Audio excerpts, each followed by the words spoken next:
हमारा episode 2 start होता है थोड़ा सा रिकैप से। चार्ल्स कहता है कि ये तो बस हाथ फिसलने की गलती थी और वह रोने लगता है। जैसे जैसे स्पार्कलिंग कपकेक करीब आता है, वह उसे याद दिलाता है कि वह उसका मास्टर है और उसने उसे बहुत ज्यादा खिलाया है। स्पार्कलिंग कपकेक अपने जबड़े खोलता है और उसे नोच नोच कर फाड़ने लगता है। इत्सुकी किसी से कहता है कि उसे पता है कि वे स्टेज छोड़ने के बाद से उसे देख रहे हैं और पूछता है कि वे कब तक छिपे रहेंगे और सामने आने को कहता है। जब वे खेतों से बाहर आते हैं तो वे पूछते हैं कि क्या उसने सच में उन्हें नोटिस कर लिया था। इत्सुकी फिर पूछता है कि क्या वे पहले वाले चार्ल्स के दोस्त हैं। वे कहते हैं नहीं, हम उसके एनिमी नहीं है, हमें बस अपनी सफाई देनी है। लेकिन इत्सुकी वहां से चला जाता है और कहता है कि उसके पास उनसे निपटने का समय नहीं है और स्पार्कलिंग कपकेक से कहता है कि खाना खत्म होने के बाद उसके पीछे आ जाना। स्पार्कलिंग कपकेक अस्तित्व से गायब हो जाता है। वह आदमी कहता है कि ऐसा पागल कुत्ता भी उसकी बात मानता है और शायद वह उसे बचा सकता है। वह अपना परिचय आइबेरिया के रूप में देता है और इत्सुकी से उसका नाम पूछता है। वह कहता है कि पहले की लड़ाई शानदार थी, लेकिन कुछ करीबी खतरे भी थे। इत्सुकी अपना नाम बताता है और आइबेरिया कहता है कि उसे पहले से पता था कि वही वह आदमी है जिसने ड्यूक को गिराया था। वह कहता है कि उसे मदद चाहिए और बदले में वह मैना स्टोन्स या फिर कोई वेपन देगा। इत्सुकी उसे अनदेखा कर देता है। आइबेरिया हैरान होकर कहता है कि यह सच है कि अगर किसी को पैसे दिए जाएं तो कोई भी खुश हो जाएगा। शायद उसके बूढ़े पिता ने जो कहा था वह झूठ नहीं था। उसे अपने पिता की बात याद आती है कि जैसे रेगिस्तान में पानी का एक कप खजाने से ज्यादा कीमती होता है, वैसे ही इनाम भी समझदारी से देने चाहिए। जो बदला चाहता हो उसे ब्लेड दो, जो घायल हो उसे मेडिसिन दो, वही उसके लिए काफी इनाम होता है। आइबेरिया कहता है कि अब वह समझ गया है क्योंकि वह यहाँ तक पैदल आया है। वह किसी घायल व्यक्ति के साथ तेज नहीं चल सकता और सबसे नजदीकी हॉस्पिटल भी कई दर्जन किलोमीटर दूर है। अगर वह ऐसे ही धीरे धीरे चलता रहा तो वह मर जाएगी, लेकिन उसके पास हीलिंग है और वह उसे बचा सकता है। इत्सुकी पूछता है कि क्या यह सच है। वह कहता है कि वह उसे तुरंत पूरी तरह ठीक नहीं कर सकता, लेकिन उसकी जान बचा सकता है। वह पूछता है क्या कपड़ों के ऊपर से इस्तेमाल करना ठीक है। वह आदमी कहता है कि यह कोई साधारण बैंडेज नहीं है, ये एक रेयर टूल है जो शैडो क्लैन द्वारा पहनी गई बैंडेजेस और कदमा की स्किन से बनी है। इत्सुकी पूछता है कि उसका क्या मतलब है। वह कहता है कि ये वह लेवल है जिसे उसने अभी अभी अवेकन किया होगा, इसलिए ये कोई हैरानी की बात नहीं कि उसे पता नहीं है। मॉडर्न वेपन्स बीस्ट्स पर काम नहीं करते, इसी वजह से फायर आर्म्स का इस्तेमाल उनके खिलाफ नहीं किया जा सकता। लेकिन क्राफ्ट मॉन्यूमेंट डिजास्टर बीस्ट के हिस्सों का इस्तेमाल करके special anti disaster based tools बना सकते हैं। इक्विपमेंट को क्राफ्टर के लेवल और इस्तेमाल किए गए मटेरियल्स के आधार पर 4 रैंक्स में बांटा जाता है: नॉर्मल, रेयर, एपिक और यूनिक। नॉर्मल इक्विप नाम हथियारों से ज्यादा अलग नहीं होता, बस ये डिजास्टर बीस्ट्स और अवेकेंड को डैमेज पहुंचा सकता है। रेयर इक्विपमेंट मालिक के कुछ स्टैट्स बढ़ाता है। एपिक इक्विपमेंट न सिर्फ स्टैट्स बढ़ाता है बल्कि उसमें स्पेशल इफेक्ट्स भी होते हैं। और आखिर में जिसे हर कोई हासिल करना चाहता है वह है यूनिक वेपन। इसमें जबरदस्त स्टैट बूस्ट और एक ऑफ अ काइंड इफेक्ट्स होते हैं। क्राफ्टर्स के पास ज्यादा कॉम्बैट पावर नहीं होती और उनकी संख्या भी कम होती है, लेकिन क्योंकि वे इक्विपमेंट बना सकते हैं इसलिए सभी अवेकेंड उनका सम्मान करते हैं। इत्सुकी कहता है कि तब तो उसका पिता जरूर क्राफ्टर होगा। वह कहता है सिर्फ कोई साधारण नहीं, बहुत से क्राफ्टर्स ऐसे हैं जो एक भी यूनिक टूल नहीं बना पाते और अभी 5 कॉन्टिनेंट्स में सिर्फ 10 ही ऐसे हैं और उनमें से 3 उसके पिता ने बनाए हैं, इसलिए सब उन्हें नॉर्दर्न कॉन्टिनेंट का क्राफ्टिंग किंग कहते हैं। इत्सुकी मुंह फेर लेता है। इबेरिया पूछता है कि क्या वह उसकी बात सुन भी रहा है और कहता है कि वह इतनी दूर सिर्फ यह सब समझाने आया था, फिर भी वह उसे नजरअंदाज कर रहा है। तब इत्सुकी चार्ल्स की बाह से मिला हुआ आइटम दिखाता है और कहता है कि यही वह चीज थी जिसे वह पहले इस्तेमाल कर रहा था। आइबेरिया कहता है कि उसके पिता के बारे में सुनकर भी उसका प्रभावित न होना पागलपन है, क्योंकि कोई भी सामान्य इंसान तो उसे खुश करने में लग जाता। लेकिन इसकी क्रॉसबो के बारे में सोच रहा होता है कि इससे वह अपने ट्रू डैमेज अटैक का इस्तेमाल कम कर सकता है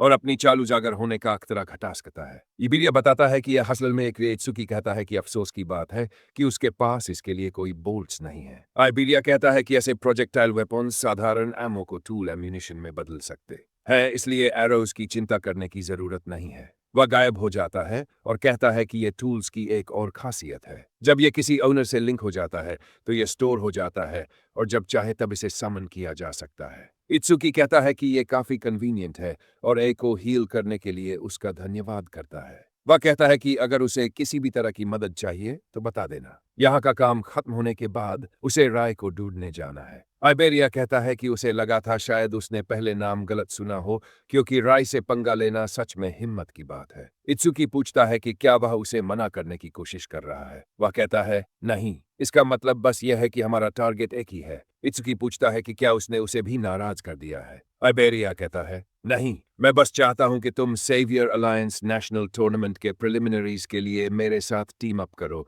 जो डे आफ्टर टुमारो है। इत्सुकी कहता है कि उसे लगता है कि सिर्फ टॉप 10 ही मेन टूर्नामेंट में जाते हैं, और वह पिछले कुछ दिनों से लगातार स्टेजेस चला रहा है ताकि तैयारी कर सके। लेकिन वह पूछता है कि इसका रियाजी से क्या लेना देना है। आइबेरिया कहता है कि प्रीलिम्स नॉर्थ डिस्ट्रिक्ट 4 में होते हैं और रियाजी वहां के डिस्ट्रिक्ट एडमिनिस्ट्रेटर का बेटा है। रियाजी पूरी तरह टूर्नामेंट को निशाना बना रहा है। असल में उसका बड़ा भाई भी एक सेवियर है, इसलिए अगर वह टॉप 10 में नहीं पहुंचा तो यह उसके परिवार के लिए अपमान होगा। इसी वजह से वह इस डिस्ट्रिक्ट के सारे स्टेजेस अपने कब्जे में लेकर लेवल अप कर रहा है। इत्सुकी पूछता है कि आखिर वह शुरू से ही उसके जैसे इंसान के साथ टीम अप क्यों करना चाहता है, जब उसने अभी तक कुछ भी नहीं किया, फिर भी वह पहले ही उसकी मदद कर चुका है। आइबेरिया कहता है कि यह बहुत सिंपल है, ब्रो बस स्ट्रांग है। उसकी इंस्टिंक्ट बता रही है कि अगर वे टीम अप करेंगे तो वह पास कर जाएगा। इत्सुकी कहता है कि वह समझ सकता है कि वह उससे यंगर है और फ्यूचर में उसके पास बहुत चांसेस होंगे, तो फिर वह इतना फिक्सेटेड क्यों है। आइबेरिया उसे बताने लगता है कि ऐसा इसलिए है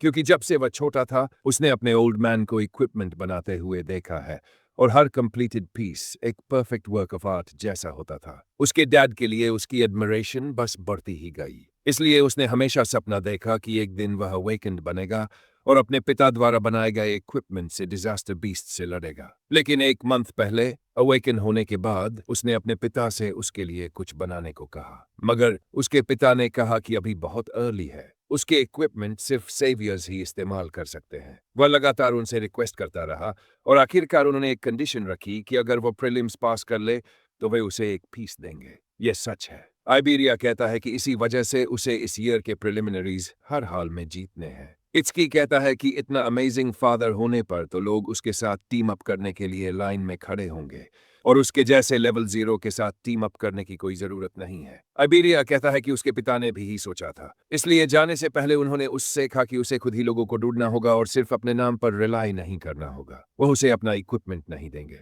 इत्सुकी कहता है काफी स्ट्रिक्ट। आइबेरिया कहता है कि उसकी इंटेल के मुताबिक ज्यादातर स्ट्रॉन्ग पार्टिसिपेंट्स को रेजी पहले ही बाय ऑफ कर चुका है। जो बचे वे लोन वुल्व्स है जिन्हें टीम अप पसंद नहीं है, या फिर फिक्स टीम्स है, इसलिए उसके पास और किसी से पूछने का ऑप्शन नहीं था। और 2 डेज पहले उसने किसी के बारे में सुना जिसने ड्यूक को डिफीट किया था और एक स्टेज रिकॉर्ड भी तोड़ा था। उसने उसे बहुत सर्च किया और इसी तरह आखिरकार उसे ढूंढ पाया। इत्सुकी कहता है कि उसे टीम अप से कोई प्रॉब्लम नहीं है, लेकिन पहले उसे हॉस्पिटल पहुंचाना होगा। वह पूरा समय लगातार टैपिंग करता रहता है। वह कहता है कि यह बंदा जापानीज में फ्लुएंट है। फिर वह सोचने लगता है कि साया और उसका होमी, जिसका नाम अब पता चलता है कि रीटो है, कैसे होंगे। वह कहता है कि उसे उम्मीद है कि वे दोनों अवेकेंड बन गए होंगे और शायद प्रीलिम्स में भी एंटर करेंगे। ब्रो अभी भी टीम नेम को लेकर यापिंग करता रहता है। सीन होमी पर जंप करता है जहां वह छींक रहा होता है। साया पूछती है कि क्या उसे कोल्ड लग गया है, लेकिन वह कहता है कि नहीं, इत्सुकी उसके बारे में बात कर रहा होगा। वह कहती है कि उसने कभी नहीं सोचा था कि वे इतने लंबे समय तक अलग रहेंगे, और वह सोचती है कि वह कैसा होगा। राइटो कहता है कि वह अजीब है, और अगर वह इतनी वरीड थी तो बीस्ट को डिफीट करने के बाद वह भागी क्यों थी। वह शर्मिंदा हो जाती है और उस पर हमला करती है, उसके चेहरे पर पानी फेंक देती है। वह कहता है कि ये डर्टी है। वह कहती है कि कॉम्बैट प्रैक्टिस में डर्टी जैसी कोई चीज नहीं होती और गार्ड डाउन रखना उसकी गलती थी। फिर वे अपने टीचर से पूछते हैं कि वह क्या सोचते हैं। वह कहता है कि national tournament prelims day after tomorrow शुरू हो रहे हैं, इसलिए उन्हें फूलिंग अराउंड बंद कर देना चाहिए। साया पहले ही लेवल 11 है और रीटो लेवल 10 है। वे दोनों एलिमेंटलिस्ट हैं। पता नहीं उसका नाम अलग क्यों है, लेकिन उनके स्टैट्स भी काफी अच्छे हैं। राइटो बस अपने बॉय को देखना चाहता है। सीन रेजी पर चला जाता है। वह अपने एक्सपीरियंस स्टोन्स को देखते हुए पूछता है कि चार्ल्स आखिर है कहाँ, क्योंकि उसका लेट होना अनयूजुअल है। उसका गार्ड कहता है कि कुछ अनएक्सपेक्टेड हुआ होगा।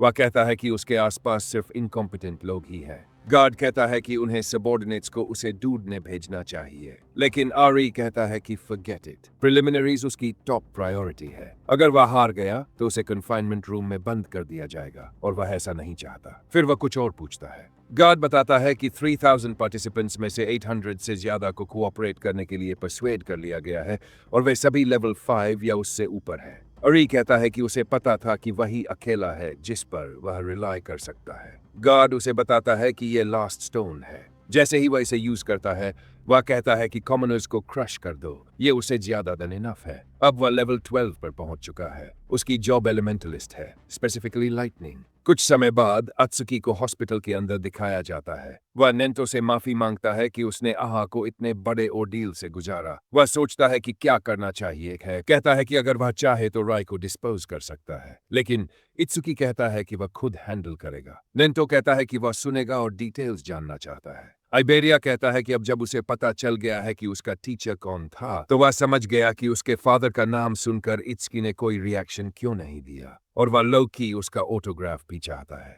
इत्सुकी पूरा रिकैप करता है और बताता है कि इसी वजह से वह प्रिलिमिनरीज के लिए आइबेरिया को अपने साथ ज्वाइन कर रहा है। नेंटो कहता है कि वह समझ गया है और आगा से पूछता है कि वह कैसी है। वह कहती है कि उसकी बटरफ्लाई ने उसे हील कर दिया और आइबेरिया ने रेयर आर्टिफैक्ट से उसका ट्रीटमेंट किया। इसके लिए भी वह आभारी है। नेंटो कहता है कि अगर उसके पास rare artifact tree spirit bandages है, तो इसका मतलब है कि वह एडन का बेटा है। आइबेरिया हैरान हो जाता है और कहता है कि न सिर्फ वह आर्टिफैक्ट को जानता है, बल्कि उसके फादर को भी जानता है, और अब उसे अपने पिता के बेटे के लायक एक्ट करना होगा। वह कुछ बेहद क्रिंजी पोजेस करता है और कहता है कि वह एडन का फादर है। सब उसे घूरने लगते हैं। अत्सुकी कहता है कि उसने उल्टा बोल दिया। शर्मिंदा होकर वह माफी मांगता है और कहता है कि वह सच में उसका बेटा है। नेंटो कहता है कि ऐसे में उसे खुशी है कि उसने उसकी बेटी को बचाया, और प्रिलिमिनरीज खत्म होने के बाद वह इत्सुकी के साथ उसके फादर से मिलने जाएगा। लेकिन क्योंकि उन्हें टूर्नामेंट प्रेप करनी है, इसलिए उन्हें आगे बढ़ते रहना चाहिए। वे दोनों टुमारो देखेंगे। वे एक्साइटेड हो जाते हैं और कहते हैं कि अगली बार मिलेंगे। आगा कहती है कि उसके डैड को जरूर इत्सुकी काफी पसंद है, लेकिन उसे लगता है कि वह डिजास्टर बीस्ट्स का सामना करते समय उसके अंदर एक स्ट्रॉन्ग सेल्फ डिस्ट्रक्टिव अर्ज होता है जो ट्रॉमा की वजह से पैदा हुआ है। लेकिन जब उसके पास ऐसे लोग होते हैं जिन्हें वह प्रोटेक्ट करना चाहता है, तब वह अर्ज कमजोर पड़ जाती है। नेंटो कहता है कि यही बिल्कुल वजह थी कि उसने उसे वहां रखा, क्योंकि उसकी योजना थी कि वह उसे प्रोटेक्ट करना चाहे ताकि वह थोड़ा मेलो हो जाए। नेंटो आगे कहता है कि उसके स्कूल पर हुए अटैक के बारे में यह तय हो चुका है कि वह एक्सीडेंट नहीं था, बल्कि एक प्लान्ड एक्ट था। वह पूछती है कि उसका क्या मतलब है। वह कहता है कि बीस्ट्स के साथ साइडिंग करने वाले ट्रेटर्स की नंबर लगातार बढ़ती जा रही है, और भले ही स्केल अलग अलग हो, कमांडर्स, चीफ्स और दूसरे कॉन्टिनेंट्स को टारगेट करते हुए भी अटैक्स हो चुके हैं, और इस समय ह्यूमैनिटी का फ्यूचर पिच ब्लैक है। लेकिन यकीनन अत्सुकी इसे इल्यूमिनेट करेगा और होप की लाइट बनेगा। सीन सीधे प्रिलिमिनरी वेन्यू पर चला जाता है। वह कहता है कि यहाँ लोगों की संख्या उसकी सोच से कहीं ज्यादा है। आइबेरिया कहता है कि उसने सुना है कि जैसे ही ये बात फैली कि नेंटो देखने आ रहा है,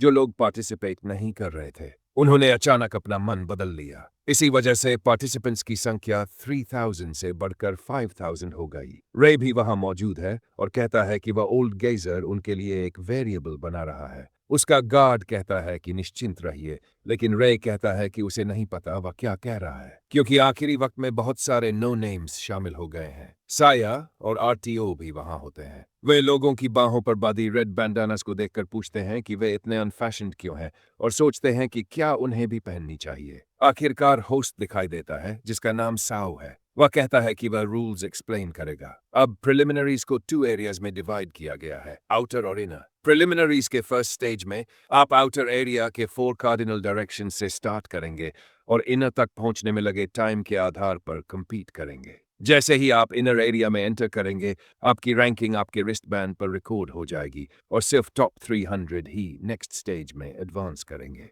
साया कहती है कि फर्स्ट स्टेज में ही इतने लोगों का एलिमिनेट होना काफी रफ है। सोरायु कहता है कि हर व्यक्ति को अप टू 2 आर्टिफैक्ट्स ले जाने की परमिशन है और वे किसी के साथ भी टीम अप कर सकते हैं। सबसे ज्यादा मैटर रिजल्ट्स करते हैं। आइबेरिया इत्सुकी से कहता है कि ध्यान से देखो। जैसे ही उसे राय दिखता है, सोरायु कहता है कि वह सेकंड स्टेज बाद में एक्सप्लेन करेगा। आइबेरिया कहता है कि राय के पास खड़े लोग शायद वही पार्टिसिपेंट्स हैं जिन्हें उसने बाय ऑफ किया है और फिलहाल उन्हें जितनी जल्दी हो सके इनर एरिया तक पहुंचना चाहिए और फिर घात लगाकर उस पर एम्बुश करना चाहिए। लेकिन इट्सकी आगे बढ़ जाता है। आइबेरिया कहता है कि वह उसे पूरी तरह इग्नोर कर रहा है और पूछता है कि क्या वह पागल हो गया है। री के आदमी पूछते हैं कि वह कौन है, लेकिन फिर नोटिस करते हैं कि उसने रेड रिबन नहीं बांधी है और कहते हैं कि सावधान रहना चाहिए। सौरायु कहता है कि फर्स्ट स्टेज शुरू होने का समय हो गया है और उसे ये पसंद है कि आज इतने ज्यादा पार्टिसिपेंट्स हैं। उनके साथ ऊपर एक और आदमी होता है। वह कहता है कि उनके समय में लेवल 15 से ऊपर के काफी पार्टिसिपेंट्स हुआ करते थे, लेकिन अब के ये ग्रुप्स कमजोर लग रहे हैं। ये आदमी टोजी जैसा दिखता है, लेकिन उसका नाम अकीरा है। ये भी पता चलता है कि उसने उसी समय पार्टिसिपेट किया था जब वेजिन ने किया था और वह लेवल 18 था, जबकि वेजिन लेवल 21 था। टोजी कहता है कि अगर वेजिन जैसे न्यू कमर्स नहीं हुए तो ये काफी बोरिंग होने वाला है और उसे उम्मीद है कि कम से कम एक तो होगा। सौराई उसे कहता है कि बेवकूफी मत करो, वह once in a century genius था। कूजी फिर नेंटो से कहता है कि उसने सुना है कि एक स्टूडेंट ने अवेकन होते ही लेवल 8 स्केलेटन को डिफीट कर दिया था और सौरायु उसका प्यूपिल बन गया। वह पूछता है कि क्या यह सच है। सौरायु कहता है कि अवेकन होते ही लेवल 8 को हराना इम्पॉसिबल है, लेकिन नेंटो कहता है कि यह सच है और वह व्यक्ति नीचे मौजूद है। सौरायु कहता है कि नेंटो का सेकंड प्यूपिल जरूर एक्सेप्शनल टैलेंट वाला होगा और वह पूछता है कि वह कौन है और उन लोगों को देखना शुरू करता है जो उसे नोटेबल लगते हैं। और 2 वहां होता है, लेकिन वह कहता है कि वह नहीं है। साया भी नहीं है और एक और लड़की भी नहीं जो लेवल 16 की है और वुड एलिमेंट यूजर है। उसका नाम हैना है। नेंटो एक शब्द भी नहीं बोलता। सौरायु पूछता है कि क्या सच में उनमें से कोई नहीं है, क्योंकि हैना पार्टिसिपेंट्स में सबसे हाईएस्ट लेवल वाली है। कूजी पूछता है कि क्या लेवल 0s भी है। सौरायु कहता है कि काफी है, लेकिन वे बस क्रश हो जाएंगे। उसी समय राय इत्सुकी की ओर इशारा करके हंसता है कि वह लेवल 0 है और पूछता है कि क्या वह रास्ता भटक गया है। इत्सुकी अपनी क्रॉसबो एमथिंग उठाता है। रे उसे चार्ल्स का मानते हुए पहचान लेता है। इत्सुकी कहता है कि वह उसे ढूंढ ही रहा था। राय कहता है कि उसे यकीन नहीं होता कि लेवल 0 ने ड्यूक को हराया होगा। जरूर वह किसी के ऑर्डर्स पर यहाँ आया है ताकि उसे परेशान कर सके। वह अपने लड़कों से कहता है कि उसे निपट लो। राय वहां से भागते हुए कहता है कि उस पास ऐसे ट्रैश करने का समय नहीं है। जैसे ही वे इत्सुकी को घेरने लगते हैं, टोजी कहता है कि वहां 3 लेवल 6 और 2 लेवल 7 है, तो आउटकम साफ है। अगर वह अपनी जान की भीख मांगे तो शायद बच जाए। आइबेरिया कहता है कि वह एक को खुद संभाल सकता है, लेकिन इत्सुकी कितना भी स्ट्रांग हो, 4 को एक साथ संभालना बहुत ज्यादा है। उसके पास अपना ट्रम्प कार्ड इस्तेमाल करने के अलावा कोई चॉइस नहीं बचती। उनमें से एक बंदा उसके बिल्कुल सामने आ जाता है और कहता है कि उसे लगा था कि शायद कोई टफ ओपोनेंट्स मिलेंगे, लेकिन पहला ही लेवल 0 निकला, तो ये लाइट वर्क है। इत्सुकी उसे हटने को कहता है। वह बंदा इतना शॉक्ड हो जाता है कि हंसने लगता है। कोजी कहता है कि उसे उसका एटीट्यूड पसंद है और अगर वह मरने वाला हुआ तो वह उसे बचा लेगा। वह आदमी इत्सुकी से कहता है कि वह उसका सिर फोड़कर देखेगा कि उसके अंदर क्या है, लेकिन उसका चेहरा लिटरली डेंट हो जाता है और वह पीछे की ओर उड़ता चला जाता है। इत्सुकी कहता है कि उसने पहले ही हटने को कहा था। कोजी पूछता है कि उसने उसे 1 शॉट कैसे कर दिया। कोई ऐसा व्यक्ति जिसका लेवल उससे कहीं ज्यादा था। उसके लड़के हैरान रह जाते हैं क्योंकि वह लेवल 7 था। उनमें से एक कहता है कि वे यहाँ पैनिक नहीं कर सकते और एक बी रैंक स्किल इस्तेमाल करता है जिसका नाम फ्लेम थ्रोवर है, यह कहते हुए कि वह उसे पूरी तरह जलाकर राख कर देगा।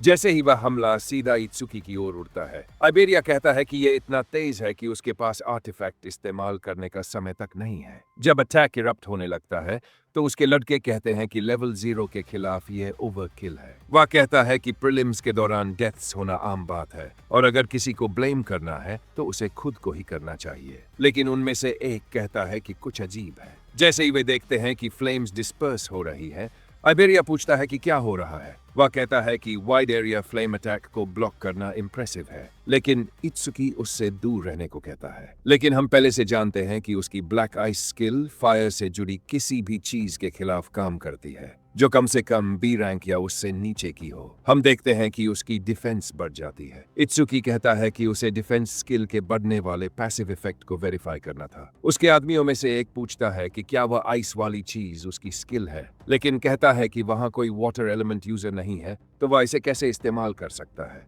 इत्सुकी उसे एक बार और ट्राई करने को कहता है और कहता है कि इस बार वह उसे ब्लॉक करने की भी कोशिश नहीं करेगा। वह पूछता है कि क्या वह उसका मजाक उड़ा रहा है, लेकिन कहता है कि एक आदमी अपनी बात से पीछे नहीं हटता। इत्सुकी कहता है कि वह प्रॉमिस करता है। वह बंदा कहता है कि इस बार वह अपनी स्ट्रॉन्गेस्ट मूव से उसे खत्म कर देगा और वही स्किल इस्तेमाल करता है, लेकिन ओवरहीट वेरिएंट के साथ। जैसे ही वह सीधा इत्सुकी की ओर उड़ती है, वह कहता है कि इसकी पावर पहले से ज्यादा है, लेकिन यह अब भी फायर एट्रीब्यूट स्किल ही है। जब वह उसमें गिरने लगता है तो उसके लड़के कहते हैं कि उसे ऐसा नहीं करना चाहिए था, लेकिन वह कहता है कि अभी जो अटैक पावर थी वह कम से कम लेवल 8 के बराबर थी, लेकिन इसने एक ही पल में उसका सारा माना खत्म कर दिया। फिर भी ये उसकी फिनिशिंग मूव है। हालांकि इतने लो लेवल पर इस्तेमाल करना वेस्ट है। कम से कम अब वे आगे बढ़ सकते हैं, लेकिन हम उसे लड़खड़ाते हुए पीछे गिरते देखते हैं हैरान होकर। अत्सुकी कहता है कि अगर वही स्किल उसी टारगेट से हो तो ब्लैक आइस का पैसिव इफेक्ट दोबारा ट्रिगर नहीं होता। अब वेरिफिकेशन हो चुका है, अब इसे खत्म करने का समय है। वह आदमी बस हैरान है कि उसने अटैक को ब्लॉक कर दिया। उसका साथी कहता है कि आइस स्किल पावरफुल है, लेकिन वह उसकी वीकनेस समझ चुका है। वह शेयर क्वांटिटी से जीतने के लिए फायर वॉली नाम का अटैक लॉन्च करता है। ब्लैक आइस एक्टिवेट होता है और एक जबरदस्त एक्सप्लोजन दिखाई देता है। वह कहता है कि भले ही उसके पास पावरफुल स्किल हो, लेकिन लेवल 0 का मैना पूल लिमिटेड होता है। अगर वे उसका मैना धीरे धीरे खत्म कर दें ताकि वह आइस पैदा न कर सके तो वे जीत जाएंगे। इत्सुकी अपने हाथ जोड़ता है और वह आदमी हैरान रह जाता है कि उसने इतनी तेजी से डिस्टेंस क्लोज कर ली। अब इत्सुकी ब्लैक आइस का फुल आर्मर इस्तेमाल कर रहा होता है। वह कहता है कि इतने फायरबॉल्स झेलने के बाद भी पैसिव सिर्फ एक बार ही ट्रिगर हुआ। वह आदमी कहता है कि अगर उसकी स्ट्रॉन्ग पॉइंट स्पीड है तो उसकी पावर है। इत्सुकी पूछता है कि क्या वह सच में उसमें कोई फोर्स डाल भी रहा है और उसे चेहरे पर किक मारता है, ये कहते हुए कि वह इसे इजी बना देगा क्योंकि ये उसके लिए टफ लग रहा है। इत्सुकी स्किल को एनालाइज करता रहता है और कहता है कि ये रीइंफोर्समेंट के बाद नहीं, बल्कि उससे पहले की डिफेंस वैल्यू के आधार पर कैलकुलेट करता है। वह पूछता है कि क्या आखिरी 2 लाइटनिंग एलिमेंट यूजर्स थे और उन्हें सामने आने को कहता है क्योंकि वह थंडरक्लैप का पैसिव इफेक्ट चेक करना चाहता है। वे कोपियम इनहेल करने लगते हैं और कहते हैं कि वह जरूर अपने स्टैट्स के साथ छेड़छाड़ कर रहा है और ये फेक है। इत्सुकी कहता है कि वह उन्हें एस्केप नहीं करने देगा, इसलिए उन्हें इसके बारे में सोचना भी नहीं चाहिए। वे दोनों अपनी एबिलिटीज इस्तेमाल करने लगते हैं और उनमें से एक ओइंकी वाली सिल्वर सर्पेंट जैसी होती है। इत्सुकी थंडरक्लैप इस्तेमाल करता है जो अटैक्स को नलिफाई कर देता है और उन दोनों को डिफीट कर देता है। कोजी कहता है कि उसने उससे कहीं ज्यादा लेवल वाले कई अवेकेंड को चाइल्ड्स प्ले की तरह हरा दिया है और सोचता है कि वह आखिर है कौन। इत्सुकी कहता है कि इसका मतलब यह है कि थंडरक्लैप का पैसिव भी ब्लैक आइस की तरह है और एक ही टारगेट से एक ही स्किल पर एक से ज्यादा बार इंक्रीज नहीं होता। आइबेरिया कहता है कि उसे यकीन नहीं हो रहा कि उसने सच में सबको नॉकआउट कर दिया।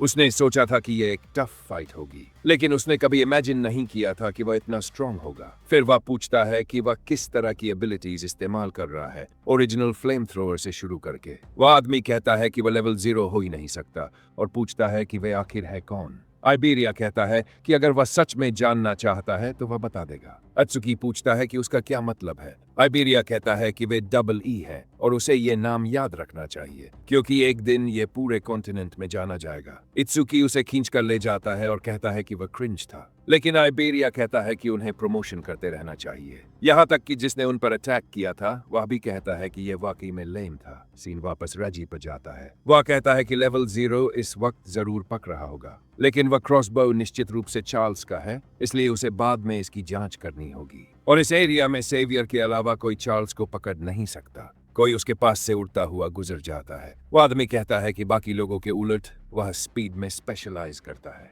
लेकिन तभी पीछे से उसे झटका लगता है। वह पूछता है कि जब वह फुल स्पीड पर था तब अटैक उसे कैसे लग गया। रे अपना पैर उसके सिर पर रखता है और कहता है कि उसके आगे भागने का यही नतीजा होता है। वह पीछे मौजूद सबको कहता है कि खुद को संभालो क्योंकि उसे सेकंड स्टेज के लिए स्टेमिना कंजर्व करनी है और उन्हें ऐसे ट्रैश पर उसका टाइम वेस्ट नहीं करना चाहिए। नेंतो उसे राय के रूप में पहचान लेता है। साउरायु कहता है कि वह लड़का बहुत एरोगेंट है। ये उसकी अपब्रिंगिंग को दिखाता है, लेकिन ये रूल्स के खिलाफ नहीं है, इसलिए वे इसके बारे में कुछ कर भी नहीं सकते। री कहता रहता है कि अपने सबॉर्डिनेट्स की वजह से उसकी स्टेमिना अब भी लगभग फुल है। और इसके साथ वह सेकंड स्टेज आसानी से पास कर सकता है। अब वे इनर एरिया के ठीक सामने होते हैं। वह कहता है कि यह इतना भी बुरा नहीं था। तभी वह इत्सुकी को उसका नाम चिल्लाते हुए सुनता है। वह हैरान होकर मुड़ता है और पूछता है कि बिना ऑनरिफिक्स के उसे किसने बुलाया। सब कहते हैं कि उन्होंने नहीं बुलाया। कोई कहता है कि पीछे से लेवल 0 ने बुलाया था। वह कहता है कि ऐसा हो ही नहीं सकता। उसी समय इत्सुकी और आइबेरिया धीरे धीरे आगे की ओर आते हैं। वह कहता है कि सिर्फ लेवल 0 के लिए इतने ज्यादा लोगों को हराना पॉसिबल नहीं है।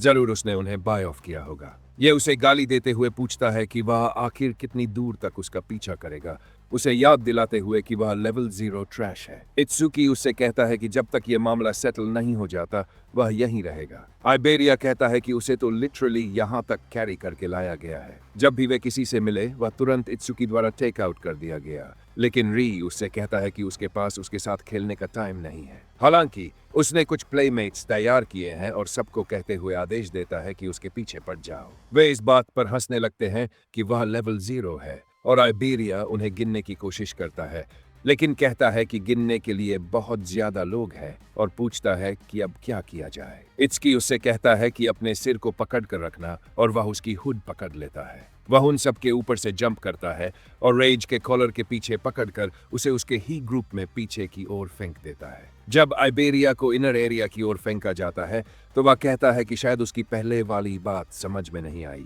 इसलिए वह दोबारा कहेगा। जब तक बात सेटल नहीं होती वह उनमें से किसी को भी जाने नहीं देगा। साया और रीटो आखिरकार इनर एरिया में पहुंच जाते हैं और क्रमशः 4th और 5th रैंक पर रहते हैं। दोनों को अब एहसास होता है कि रेड रिबन के लोग आपस में मिलकर काम कर रहे थे। वे कहते हैं कि उन्हें लगा था कि वे सबसे तेज है, इसलिए उनका पीछे रह जाना पागलपन जैसा है। हम गाकू नाम के एक आदमी को देखते हैं जो कहता है कि यह सोचना ही क्रेजी है कि वह सिर्फ 3rd है। एक महिला अकागामी है जो 2nd रैंक पर है। 1st रैंक पर हैना है और वह लेवल 16 है, जो हमें पहले से पता था। साया कहती है कि इत्सुकी को जानते हुए वह शायद अकेले ही काम कर रहा होगा और अगर उसे वैसे ही ऑब्स्ट्रक्ट किया जा रहा हो जैसा उन्हें किया गया था तो उसके लिए थोड़ा मुश्किल हो सकता है। रीटो कहती है कि कोई लिटरली उड़ता हुआ अंदर आ रहा है और जब वह देखती है तो आइबेरिया जमीन पर उछलता हुआ फिसलते हुए आता है। वह इत्सुकी को चिल्लाकर बुलाता है और रीटो और साया दोनों हैरान रह जाते हैं। अब उन्हें समझ आता है कि वह दूसरी तरफ रेड रिबन आर्मी से निपट रहा होगा। सौरायु कहता है कि वह इनर एरिया से सिर्फ 1 स्टेप दूर है, तो फिर वह राय पर इतना फिक्सेटेड क्यों है। आहा घबराई हुई दिखती है क्योंकि वह जानती है कि इसमें उसका भी कुछ हाथ है। सौरायु तोजी से कहता है कि अगर कुछ गलत हो जाए तो मदद के लिए जाना। कुजी कहता है कि अभी उसने जो इनक्रेडिबल बर्स्ट ऑफ स्पीड दिखाई वह सोचता है कि क्या वह खुद भी उसकी उम्र में ऐसा कर पाता। राय कहता है कि वह बार बार उसके रास्ते में आ रहा है और तैयार रहने को कहता है क्योंकि जो शुरू होने वाला है वह सिर्फ बैटल नहीं बल्कि एक कंप्लीट एग्जीक्यूशन होने वाला है। ये लिटरली 100 वर्सेस 1 है। इत्सुकी कहता है कि प्रिलिमिनरीज पास करना अभी उसके लिए सेकेंडरी है। अगा का बदला लेना उसकी टॉप प्रायोरिटी है। राय चिल्लाता है और अपने आदमियों को खत्म करने का आदेश देता है और आर्मी उस पर टूट पड़ती है। पहला आदमी फायर पंच नाम की एबिलिटी इस्तेमाल करता है और इत्सुकी उसे ब्लैक आइस से पकड़कर उसके चेहरे पर घूंसा मारता है, उसे 1 हिट में गिरा देता है। बाकी लोग समझ जाते हैं कि यह थोड़ा रफ होने वाला है और यह भी कि एक एक करके जाने के बजाय उन्हें साथ में जंप करना होगा। इत्सुकी कहता है कि यह उसे मंजूर है और वह इस फार्स को अभी खत्म करने के लिए तैयार है। वह अपना लोटस एक्सप्लोजन इस्तेमाल करना शुरू करता है। ये जोर जोर से घूमता है और फिर पूरे बैटलफील्ड में एक मैसिव शॉक वेव भेज देता है। रीटो, आइबेरिया और साया सब हैरान रह जाते हैं। गाकू पूछता है कि यह आखिर था क्या। अकागामी कहती है कि उस स्केल का एक्सप्लोजन उसके लिए सिर्फ एक स्नैक है। इतना ईगो आखिर आ कहां से रहा है। हैना एक शब्द भी नहीं कहती, लेकिन सौरायु हैरान है कि यह लेवल 0 अटैक है। पावर एक बात है, लेकिन वह ऐसा स्किल कैसे इस्तेमाल कर सकता है जो उसके जॉब का नहीं है। कुजी पूरी तरह कंफ्यूज दिखता है और एग कहता है कि यही उसके कॉन्फिडेंस की वजह है और वह सोचता है कि वह और क्या क्या छिपा रहा है। इत्सुकी कहता है कि उसका 30% आउटपुट काफी होगा क्योंकि सामने ह्यूमन है और उसे इतना होल्ड बैक करना है कि वे डिलीट न हो जाएं। वह राय से कहता है कि अब सिर्फ वे दोनों हैं। राय कहता है कि वहाँ 100 से ज्यादा लोग थे और उसने उन्हें सेकंड्स में खत्म कर दिया और पूछता है कि वह उसके पीछे इतना ऑब्सेस्ड क्यों है। इत्सुकी कहता है कि उसी ने उसे पहले टारगेट किया था और उसके दोस्त को घायल किया था, इसलिए आज वह वही दर्द उसे लौटाएगा जो उसने महसूस किया था। राय फिर से चिल्लाता है, अपने पिता का नाम लेते हुए सीधा उस पर चार्ज करता है और कहता है कि उनकी फाउंडेशंस अलग है और वह उसे मार डालेगा। वह B rank skill lightning cannon इस्तेमाल करता है। जब वह इत्सुकी के पास से गुजरता है तो वह साइड स्टेप करके डॉज कर जाता है। मिमेसिस एक्टिवेट होते ही वह गैप क्लोज करता है और उसके सीने पर वार करता है। राय पूछता है कि यह लेवल 0 की स्पीड कैसे हो सकती है, क्योंकि जीतना इम्पॉसिबल है। हालात से घबराकर वह अपने गार्ड को मदद के लिए बुलाता है और आखिरकार हमें गार्ड का नाम पता चलता है, 40 आगे दौड़ता है, कहता है कि ये रूल वायलेशन है, लेकिन अब अपीयरेंसेस की परवाह करने का टाइम नहीं है। जैसे ही वह स्पेक्टेटर प्लेटफॉर्म से कूदता है, राय कहता है कि 40 लेवल 35 अवेकेंड है और वह चिथड़े चिथड़े कर दिया जाएगा। नेंटो तोजी से कहता है कि उस आदमी को कुक कर दो और वह कहता है अंडरस्टूड। जैसे ही 40 पास आता है, इत्सुकी उसे मैजिक से डिटेक्ट करता है, लेकिन कहता है कि यह सिर्फ एक व्यक्ति नहीं है। तोजी पीछे से उड़ता हुआ आता है और उसके साथ जमीन पर उतरता है और इत्सुकी से कहता है कि वह जारी रखे। इत्सुकी राय से कहता है कि लगता है आज उसकी लाइफलाइन नहीं आने वाली। राय डर जाता है और कहता है कि उसका पिता नॉर्थ डिस्ट्रिक्ट 4 का एडमिनिस्ट्रेटर है और उसका भाई सेवियर अलायंस का मेंबर है और उसे उस पर हाथ नहीं उठाना चाहिए। इसके बावजूद वह उसका सिर जमीन में पटक देता है और इत्सुकी कहता है कि इससे आहा का बदला पूरा हो गया। आहा के दिल में कुछ फीलिंग्स जागने लगती हैं। सोरायु सोचता है कि वह इधर क्यों देख रहा है। इत्सुकी कहता है कि अगर वह भी अपना एनालिसिस रोक दे तो वह सेकंड फेज में एक बार स्टेमिना रीसेट गारंटी कर सकता है। साया उसे आवाज देती है और वह चौंक जाता है जब वह उसे इनर एरिया में देखता है। बैरियर। वह कहती है कि उसे जल्दी अंदर जाना चाहिए, नहीं तो उसे कोल्ड लग जाएगा। वह चलते हुए कहता है कि काफी टाइम हो गया है और अब उसकी रैंकिंग 7th है। आइबेरिया रो पड़ता है और रीतो कहती है कि उसने उसे मिस किया। दोनों उसे हग करते हैं और रीतो पूछती है कि वह आखिर है कौन जो इतना पास आ रहा है। आइबेरिया कहता है कि अगर वह इतनी क्यूरियस है तो वह बता देता है कि वह उसका पार्टनर है। रीतो कहती है कि उसने कभी उसके किसी और के साथ टीम अप करने के बारे में नहीं सुना और इत्सुकी को ट्रेटर कहती है। साया को इस बात पर ज्यादा हैरानी होती है कि उसके लिए फ्रेंड्स बनाना इतना रेयर है। आइबेरिया पूछता है कि वह ट्रेटर कैसे हुआ और कहता है कि अगर वे ड्यूओ है तो उनका टीम नेम क्या है। रीतो कहती है कि वे बच्चे नहीं हैं तो उनका नाम क्यों होगा और पूछती है कि क्या सच में है। आइबेरिया कहता है ऑफ कोर्स और रीतो उसे फिर से पूछती है। इत्सुकी कहता है कि मत बताओ, लेकिन आइबेरिया एक सुपर कूल पोज बनाकर कहता है कि उसका नाम EE है। रीतो जोर जोर से हंसने लगती है और कहती है कि वह बहुत ही ऑफुल है। आइबेरिया चिढ़ जाता है। तभी सोरायु कहता है कि सेकंड फेज जल्द ही शुरू होने वाला है और जो लोग क्वालिफाई नहीं कर पाए हैं वे डिस्क्वालिफाइड हो चुके हैं। सेकंड फेज में उन्हें टेस्टिंग ग्राउंड्स में एक कैलामिटी स्पिरिट बीस्ट से अकेले फाइट करनी होगी पूरे 1 आवर तक।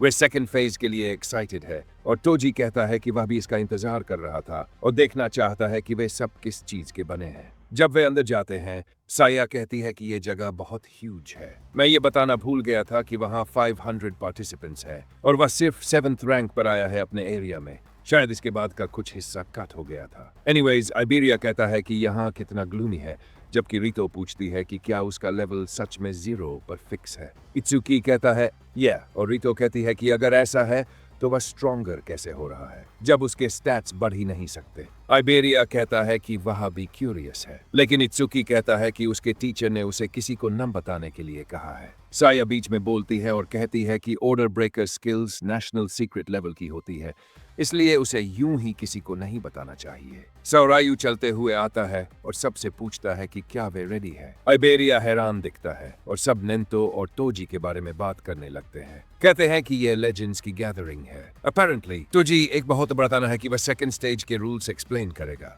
ट्रायल ग्राउंड्स में अलग अलग बीस्ट्स अपीयर होंगे। किल पॉइंट्स डिफी पर डिपेंड करेंगे। बिगिनर मॉब्स के 100 पॉइंट्स होंगे, नॉर्मल हाल के 1000, नाइटमेयर के 5000। एक बीस्ट को हराने के बाद 1 मिनट का ब्रेक मिलेगा। उसके बाद फोर्सिबली नेक्स्ट डिफिकल्टी में भेज दिया जाएगा। गाकू कहता है कि वह सीधे नाइटमेयर क्लास के लिए जाएगा। इत्सुकी कहता है कि उसे कुछ पूछना है। लोग देखते हैं कि वह लेवल 0 है और पूछते हैं कि वह फर्स्ट स्टेज पास कैसे कर गया। सोरायु उससे कहता है कि शूट फॉर इट। इत्सुकी पूछता है कि क्या नाइटमेयर क्लास हाईएस्ट डिफिकल्टी है। सब हैरान हो जाते हैं और तोजी बस मुस्कुरा देता है। लोग सोचने लगते हैं कि वह सिर्फ शो ऑफ कर रहा है, क्योंकि लेवल 0 का बिगिनर क्लास से लड़ पाना भी इम्पॉसिबल है। नाइटमेयर तो दूर की बात है। गाकू भी सोचता है कि वह सिर्फ बातें ही कर रहा है। सोरायु कहता है कि टेक्निकली बीस्ट की डिफिकल्टी की कोई अपर लिमिट नहीं है और वह तब समझेगा जब सच में किसी को हराने की कोशिश करेगा। इत्सुकी कहता है कि यह अच्छी बात है। रीतो कहती है कि इसके बारे में सोचना बेकार है। नाइटमेयर क्लास कम से कम लेवल 10 या उससे ऊपर होती है और वे लकी होंगे अगर हार्ड क्लास को भी हरा पाए। सोरायु कहता है कि क्वालिफायर्स में कमाए गए पॉइंट्स मेन टूर्नामेंट में कैरी ओवर हो सकते हैं। मतलब फ्यूचर में सेवियर अलायंस ज्वाइन कर पाओगे या नहीं, ये आज के परफॉर्मेंस पर डिपेंड करता है। राइटो एक्साइटेड हो जाती है और आइबेरिया कहता है कि उसके पास कुछ इस्तेमाल करने के अलावा कोई चॉइस नहीं है, लेकिन टिपिकल मैनर फैशन में वह ये नहीं बताता कि क्या। इत्सुकी कहता है कि उसे वेजिन के प्रीवियस रिकॉर्ड को इंडिकेटर की तरह इस्तेमाल करना होगा कि उसे कितनों को हराना है, लेकिन साथ ही ये उसे सरपास करने का मौका भी है। सब लोग ट्रायल ग्राउंड्स में टेलीपोर्ट होने लगते हैं और इत्सुकी कहता है कि ये नॉर्मल स्टेज से अलग नहीं है। फर्स्ट राउंड में 10 बिगिनर क्लास बीस्ट्स है। वह कहता है कि फाइनली वह इसका इंतजार कर रहा था। वह कहता है कि वह उनसे स्टैट्स नहीं बढ़ा सकता, इसलिए उसे जल्दी खत्म करना होगा। कंट्रोल रूम में सोरायु कहता है कि वह लेवल 0 को काफी देख रहा है। कुजी कहता है कि वह इंटरेस्टिंग है, लेकिन सोरायु पूछता है कि वह लेवल 16 को क्यों नहीं देखना चाहता। कुजी कहता है कि उसे भी देखना चाहिए और जैसे ही बीस्ट्स उस पर कूदते हैं, इत्सुकी एक ही इंस्टेंट में सबको काट देता है। सोरायु हैरान होकर कहता है कि आमतौर पर इसमें कई मिनट्स लग जाते हैं। कुजी कहता है कि उसने उससे कहा था कि वह ज्यादा इंटरेस्टिंग है। सोरायु कहता है कि एनिमीज तो बहुत हैं और भले ही वे लेवल 1 के हैं, उसे नहीं लगा था कि वह उन्हें इतना फास्ट मार पाएगा, लेकिन अगला ओपोनेंट लेवल 8 का है और उसे 1 सेकंड में मारना इम्पॉसिबल होना चाहिए क्योंकि वह नॉर्मल क्लास सैलमेंडर है। सोरायु कहता है कि खुद से 8 लेवल्स ऊपर के बीस्ट का सामना करना स्ट्रगल होगा, लेकिन टोजी कहता है कि वह इससे एग्री नहीं करता। नेंटो दूसरे पार्टिसिपेंट्स के बारे में पूछता है। सोरायु कहता है कि वह लो की ज्यादा अब्सॉर्ब हो गया था और अब वह मल्टी स्क्रीन स्विच करेगा ताकि सब कुछ देखा जा सके। एइजिहा समझ जाती है कि उसका फादर ध्यान इत्सुकी से हटाने की कोशिश कर रहा है। सोरायु कहता है कि ज्यादातर पार्टिसिपेंट्स अभी बिगिनर क्लास से लड़ रहे हैं। हाना ही एकमात्र है जो इत्सुकी के साथ फेस बनाए हुए है। एग कहता है कि यह बुरा है क्योंकि वह सैलमेंडर की फ्लेम्स में गिरता जा रहा है। सोरायु कहता है कि शायद उसने हाउंड पर सारा स्टैमिना यूज कर लिया है, इसलिए वह इसे डॉज नहीं कर पाएगा और मेडिकल टीम बुलानी चाहिए। लेकिन टोजी कहता है कि वेट करो, क्योंकि उन्होंने उसे पहले भी फायर अटैक्स टैंक करते देखा है। वह अपनी ब्लैक आइस का इस्तेमाल करके उस पूरे अटैक को नेगेट कर देता है और फिर सीधे सैलमेंडर की तरफ स्विंग करता है। 1 सेकंड लगता है और वह पीसेस में टूटकर गिर जाता है, लेकिन टोटल मिलाकर ये पूरे 5 सेकंड्स का था। सोरायु ज्यादा सरप्राइज्ड होता है कि उसने उसे अनआर्म्ड हरा दिया और टोजी कहता है कि वह उसे 1 सेकंड में भी मार सकता था, तो फिर उसने हिट लेने की जरूरत क्यों समझी। बेशक हमें पता है कि यह उसकी इनफाइनाइट स्केलिंग वाली पैसिव स्किल की वजह से है। उसके पास 1 मिनट रेस्ट करने का ऑप्शन होता है, लेकिन वह उसे स्किप करने का फैसला करता है। कुजी कहता है कि यही वह डिफिकल्टी है जहां पार्टिसिपेंट्स की स्पीड और कॉम्बैट सेंस की असली परीक्षा होती है। जब एक इलेक्ट्रिक राइनो अटैक करता है तो वह अपने हॉर्न के जरिए इलेक्ट्रिसिटी चैनल करता है और एक ड्यूल फिजिकल और लाइटनिंग अटैक छोड़ता है, और अगर वह अटैक लग जाए तो या तो उसका शरीर हॉर्न से पियर्स हो जाएगा या फिर वह पैरालाइज्ड हो जाएगा और हिल भी नहीं पाएगा। इलेक्ट्रिक राइनो को हराने के लिए स्पीड का इस्तेमाल करके मैन्यूवर करना पड़ता है और जब वह एग्जॉस्टेड हो जाए तब स्ट्राइक करना होता है। हालांकि वह लेवल 10 का है, लेकिन फिर सब सरप्राइज्ड हो जाते हैं जब वह सीधे हॉर्न के सामने जाकर खड़ा हो जाता है। वह कहता है यह मेरी डिफेंस टेस्ट करने के लिए परफेक्ट है। राइनो अनॉयड हो जाता है और उसे हिट करता है, जिससे वह उड़ते हुए दूर जा गिरता है। जब वह हवा में सोर कर रहा होता है, गेहा पैनिक कर जाती है, लेकिन टोजी कहता है कि यह आदमी जो भी करता है वह पूरी तरह अनप्रेडिक्टेबल होता है और वह उन्हें हमेशा ऐसी चीजें दिखाता है जिनके बारे में वे सोच भी नहीं सकते। बेशक हमें पता है कि उसने अटैक अब्सॉर्ब कर लिया, जिससे उसकी एजिलिटी में एक्स्ट्रा प्लस 5% बढ़ोतरी हो गई। वह कहता है कि लेवल 10 या उससे नीचे के ज्यादातर अटैक्स उसे बिल्कुल भी हर्ट नहीं कर पाएंगे, तो अब इसे सेटल करने का टाइम आ गया है। वह थंडर क्लैप का इस्तेमाल करता है, जिससे उसकी एजिलिटी में और 50% का बूस्ट आ जाता है। राइनो सोचता है कि सब खत्म हो गया है और थोड़ा जोन आउट होने लगता है। तभी इत्सुकी उसके सिर पर उतरता है और एक बार फिर ब्लैक आइस से उसकी स्कल पियर्स कर देता है और इसमें सिर्फ 7 सेकंड्स लगे। कुजी कहता है कि अब तक उसका टोटल टाइम 15 से भी कम है और वह सिर्फ अपने यूथ से ही तेज नहीं है, बल्कि उसने अभी तक फुल पावर भी इस्तेमाल नहीं की है। साउर आओ कहता है कि अगला एनिमी वह भी अच्छे से जानता है। वह एक बेहद डेंजरस बीस्ट है। उसके क्लॉज किसी भी चीज को इंस्टेंट में फाड़ सकते हैं और उसके मुंह से आयरन चेन्स निकलती है जो सब कुछ निगल लेती है। उसका शरीर सिर से पैर तक आर्मर से ढका हुआ है। यह सभी पार्टिसिपेंट्स का अल्टीमेट गोल है और क्वालिफायर्स का सबसे टेरिफाइंग कैलामिटी बीस्ट है। नाइटमेयर क्लास बीस्ट का नाम पर्गेटरी जायंट है और वह लेवल 15 का है। इत्सुकी अपनी ट्रू डैमेज एबिलिटी रेडी करता है और वन शॉट में उसका सिर उड़ा देता है, जो कि हमें पहले से ही पता था कि होने वाला है, लेकिन बाकी सब पूरी तरह शॉक्ड रह जाते हैं। लेकिन चूंकि मॉन्स्टर हायर डिफेंस वाला क्लासिफाई होता है, इसका मतलब है कि उससे उसे और ज्यादा स्केलिंग मिली। अब वह कहता है कि नेक्स्ट वाला आने दो। स्पेक्टेटर रूम अजीब तरह से बिल्कुल साइलेंट हो जाता है। उसे मारने में सिर्फ 3 सेकंड्स लगे। फिर कहानी दूसरे पार्टिसिपेंट्स की तरफ जाती है। सिया एक डॉग के सिर के आर पार सीधा वाटर बीम शूट करती है। ये एक सी रैंक स्किल है जिसका नाम वाटर बुलेट है। वह कहती है अगर वह बाकी 2 को भी हरा दे तो वह नॉर्मल क्लास में एडवांस कर सकती है। गाकू पहले ही नॉर्मल क्लास तक पहुंच चुका है, जबकि हाना ने उसे अभी अभी कंप्लीट किया है। फिर उन्हें बताया जाता है कि कोई ऑलरेडी नाइटमेयर क्लास तक पहुंच चुका है और सब शॉक्ड होकर पूछते हैं कि कोई इतना फास्ट कैसे हो सकता है। लेकिन सिया को पता है कि वह कौन है और वह कहती है कि अब नेक्स्ट का टाइम है। सोरायू पूछता है कि उसने पर्गेटरी जायंट को सिंगल बुलेट में कैसे मार दिया और पूछता है कि उस ब्लैक ऑर्ब का आखिर क्या सीन है। कुजी कहता है कि डिफिकल्टी बढ़ा दी जानी चाहिए और देखा जाए कि वह कहां तक जा सकता है। अब 2 पर्गेटरी जायंट्स का टाइम है। वह कहता है कि वह सोच रहा था कि क्या एक्सपेक्ट करे, लेकिन उन्होंने बस नंबर्स ही बढ़ा दिए। जैसे ही वे रोर करना शुरू करते हैं, वह कहता है कि जब तक एक स्क्रीम कर रहा है वह दूसरे को संभाल लेगा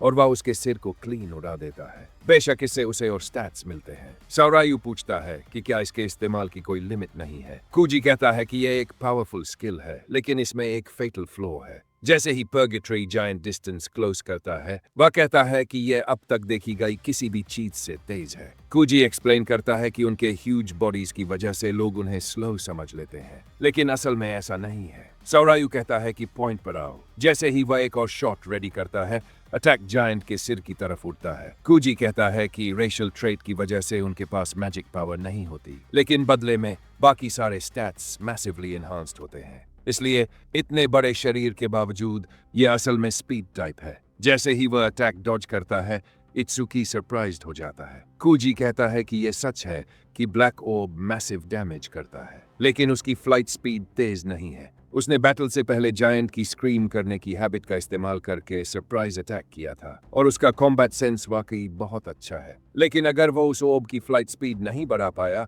तो वह इससे आगे एडवांस नहीं कर पाएगा। जैसे ही अटैक आता है, वह कनेक्ट करता है और उसे पीछे उड़ा देता है। मल्टीपल शॉक वेव्स निकलती है, जैसे किसी ने साउंड बैरियर तोड़ दी हो। वह वॉल से टकराकर क्रैश करता है और कहता है कि इसका मतलब है कि यह मीडियम रेंज से डॉज कर सकता है। सौरायू कहता है कि यह जानते हुए भी कि अटैक नहीं लगेगा, फिर भी उसका इस्तेमाल करना बताता है कि उसके पास जरूर कोई और ट्रिक है। कुजी पूछता है कि क्या सच में ऐसा है और सब वंडर करते हैं कि वह मुस्कुरा क्यों रहा है। इत्सुकी कहता है कि इस केस में वह डिस्टेंस क्लोज करेगा। वह थंडर क्लैप का इस्तेमाल करता है और सीधे जायंट की तरफ दौड़ने लगता है। जायंट एक और हेवी अटैक के लिए नीचे आता है और जमीन टूट जाती है, एक मैसिव रिपल के साथ। आहा एक बार फिर हॉरर से भर जाती है। सौरायू कहता है कि वह मेडिकल स्क्वाड को कॉल करने वाला है, लेकिन इस बार नेंटो कहता है कि वेट करो। कुजी कहता है कि यह सच है कि स्ट्राइक की पावर इमेंस है, लेकिन अगर वह हिट ही न करे तो उसका कोई मतलब नहीं। जैसे ही वह अपनी फिस्ट उठाता है, उसके नीचे कुछ भी नहीं होता।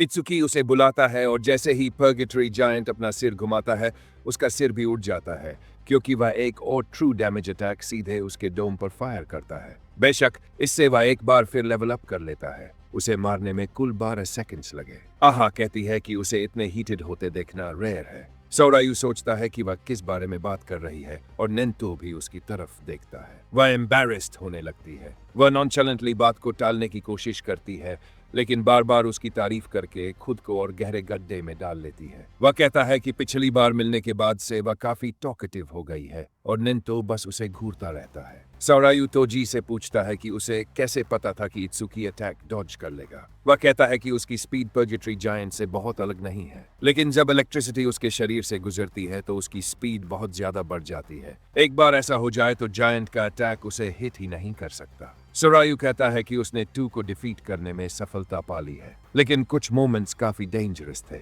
उसके करंट पॉइंट्स के साथ फर्स्ट प्लेस गारंटीड है। अगर वह होता तो यहीं रुक जाता, लेकिन इत्सुकी बेशक वाजुन को सरपास करना चाहता है। वह कहता है कि वह एक सेकंड के लिए भी नहीं रुकेगा। अब 3 जायंट्स का टाइम है। वे स्पॉन होने लगते हैं और वह इंस्टेंट किल में एक को मार देता है। तोजी कहता है कि उसने उसे कम की उम्मीद नहीं की थी। साओरायु कहता है कि उसे याद है कि तोजी भी स्टेज 4 पर फेल हो गया था। तोजी कहता है कि कुछ नहीं किया जा सकता था। साओरायु कहता है कि इवन उसके लिए, जिसके पास स्ट्रॉन्गेस्ट बॉडीज में से एक है, फेज 3 लगभग लिमिट था। तो वह सोचता है कि इत्सुकी के साथ क्या होगा। जायंट डिस्टेंस क्लोज करता है और स्क्वीज करता है, लेकिन वह ऊपर से लीप करके निकल जाता है। इत्सुकी कहता है कि वह थंडर क्लैप से अपनी एजिलिटी बढ़ाएगा और पीछे से डिस्टेंस क्लोज करेगा। जैसे ही वह नेक्स्ट शॉट फायर करता है, वह उसके सिर के आर पार निकल जाता है और उसे और फ्लाइट स्पीड मिलती है। वह कहता है कि अब थर्ड का टाइम है। वह उसके मुंह में गिर जाता है और जायंट उसे निगल लेता है। जैसे जैसे वह उसके थ्रोट से नीचे गिरता है, वह कहता है कि वह उसे अंदर से फाड़ देगा। वह लोटस एक्सप्लोजन पर फुल आउटपुट चला देता है। हम उसके थ्रोट से फायर निकलते देखते हैं और फिर वह पूरी तरह एक्सप्लोड हो जाता है। उसके चारों तरफ का पूरा एरिया डेसिमेट हो जाता है। उसे रेंज में +1 मिलता है, लेकिन हमें पता है कि ये ज्यादा नहीं है, क्योंकि वह लोकस्ट फार्म कर सकता है। साओरायु इसे उसी एबिलिटी के रूप में पहचानता है जिसे उसने फेज 1 में देखा था, जब उसने बाकी पार्टिसिपेंट्स को एलिमिनेट किया था। इत्सुकी कहता है कि उसकी मैजिक पावर पूरी तरह बॉटम्ड आउट हो चुकी है, लेकिन जब तक बीस्ट्स आते रहेंगे, मैजिक डिटेक्शन स्किल का पैसिव इफेक्ट उसे रिप्लेनिश करता रहेगा। वह 4 एनिमी सेंस करने के बाद अपनी मैजिक का 40% रिस्टोर कर लेता है। सोरायु कहता है कि अगर वह इसे क्लियर कर लेता है, तो वह तोजी के ओल्ड सेल्फ को भी सरपास कर जाएगा। कोजी कहता है कि वजिन के अलावा किसी ने इसे क्लियर नहीं किया है और वह देखने के लिए एक्साइटेड है कि ये किड क्या करता है। इत्सुकी कहता है कि हर बार ट्रू अटैक एबिलिटी की स्पीड बढ़ने पर हिट रेट भी बढ़ जाती है। इस रेट पर अगर वह फ्लाइट स्पीड को कुछ बार और बढ़ा ले, तो उसे डिस्टेंस क्लोज करने की जरूरत ही नहीं पड़ेगी। लेकिन उसकी मैजिक लिमिटेड है, इसलिए वह एक भी ओब अटैक वेस्ट नहीं कर सकता। जैसे ही वह रेडी करता है, पर्गेटरी जायंट से आयरन चेन्स उड़कर आती है और उसे जकड़ लेती है। वह कोट ऑफ गार्ड दिखता है। उनमें से एक अपनी नेक व्हिप करता है, जिससे वह हवा में उछल जाता है। उसका अटैक मिस हो जाता है और जायंट के सिर के बगल से निकल जाता है। उसे एहसास होता है कि उसने मिस्टेक कर दी है। जायंट उसे जमीन पर पटक देता है। वह कहता है कि इस पोजीशन में उसे कोई लेवरेज नहीं मिल रहा। जैसे जैसे जायंट उसे स्क्वीज करता है, उसके शरीर की आधी बोन्स शैटर्ड हो जाती है। वह खून उगल देता है। फिर जायंट उसे ऐसे फेंक देता है जैसे कोई टॉय हो जिससे वह खेल चुका हो। जब वह फ्लोर पर ब्लीड आउट करने लगता है, सोरायु तोजी से कहता है कि अंदर जाओ और उसे बचाओ। तोजी पूछता है कि क्या यही उसकी लिमिट है। वह कहता है कि यह बिल्कुल उसके पास्ट जैसा है और वह उसे बचाने जाने वाला होता है। लेकिन नेंटो कहता है वेट, ये अभी खत्म नहीं हुआ है। साओरायु कहता है कि वह डिसाइड नहीं कर पा रहा कि यह खत्म हुआ है या नहीं, और अग्री करता है। कोजी भी अग्री करता है, लेकिन नेंटो कहता है कि उसके पास अभी भी एक ट्रम्प कार्ड है। साओरायु पूछता है कि उसे कैसे पता। नेंटो कहता है कि उसकी आंखों में देखो, ये उस इंसान की आंखें नहीं है जिसने अपने एंड को एक्सेप्ट कर लिया हो। इत्सुकी लिग्निया के बारे में सोचने लगता है। वह कहता है कि उसे हराने के लिए उसने खुद को होन करने में सब कुछ लगा दिया है। जैसे जैसे वह एनालिसिस स्किल चलाता रहता है, वह कहता है कि रई के साथ फाइट के दौरान यह स्किल अपने आप एक्टिवेट हो गया था, लेकिन उसने आखिरी सेकंड में पॉज कर दिया था। यह सब इसी मोमेंट के लिए प्रेप था। जैसे ही लोटस उसे एनवेलप करता है, उसे थंडर ब्रेकर एबिलिटी मिलती है। आहा कहती है कि उसने ये काफी टाइम से नहीं देखा। सोरायु पूछता है कि क्या ये उसकी स्किल्स में से एक है, लेकिन पूछता है कि ये उसकी मदद कैसे करेगा। तोजी सोचता है कि वह इतनी खुश क्यों है। हम देखते हैं कि थंडर ब्रेकर बी रैंक या उससे नीचे के लाइटनिंग अटैक्स को उसके बॉडी में एब्जॉर्ब करता है और उसकी एजिलिटी को 100% बढ़ा देता है। ये एक समय में 5 तक एब्जॉर्ब कर सकता है। पैसिव के लिए ये इनफाइनेटली स्केल कर सकता है। जैसे जैसे उसकी टूटी लिम्स हील होने लगती हैं, उसे सभी स्टैट्स में +20 भी मिलता है। एक जायंट लोटस पर पंच करता है और इत्सुकी उसे अपनी बेयर हैंड से ब्लॉक कर लेता है। वह कहता है कि अब से वह फुल आउट जाएगा। हम देखते हैं कि उसके स्टैट्स अब टोटल 1300 से ऊपर पहुंच चुके हैं। सोरायु कहता है कि उस वाइड रिमूव के बीच डेडिकेटेड हीलर से भी ज्यादा हीलिंग पावर है। उसके पास इतनी सारी स्किल्स कैसे शुरू करता है। वह एक एक करके उनके सिर उड़ाता है और चारों को लाइटनिंग क्विक में खत्म कर देता है। हालांकि इसमें 31 सेकंड्स लगे, लेकिन एक्चुअल फाइट 2 से भी कम थी। वह कहता है कि अपनी करंट पावर के साथ चाहे कितने भी जायंट्स आ जाए, वह नहीं हारेगा और वह इसको स्पीड रन करने लगता है। वो अब इतना फास्ट हो चुका है कि उसे क्लोज जाने की जरूरत ही नहीं।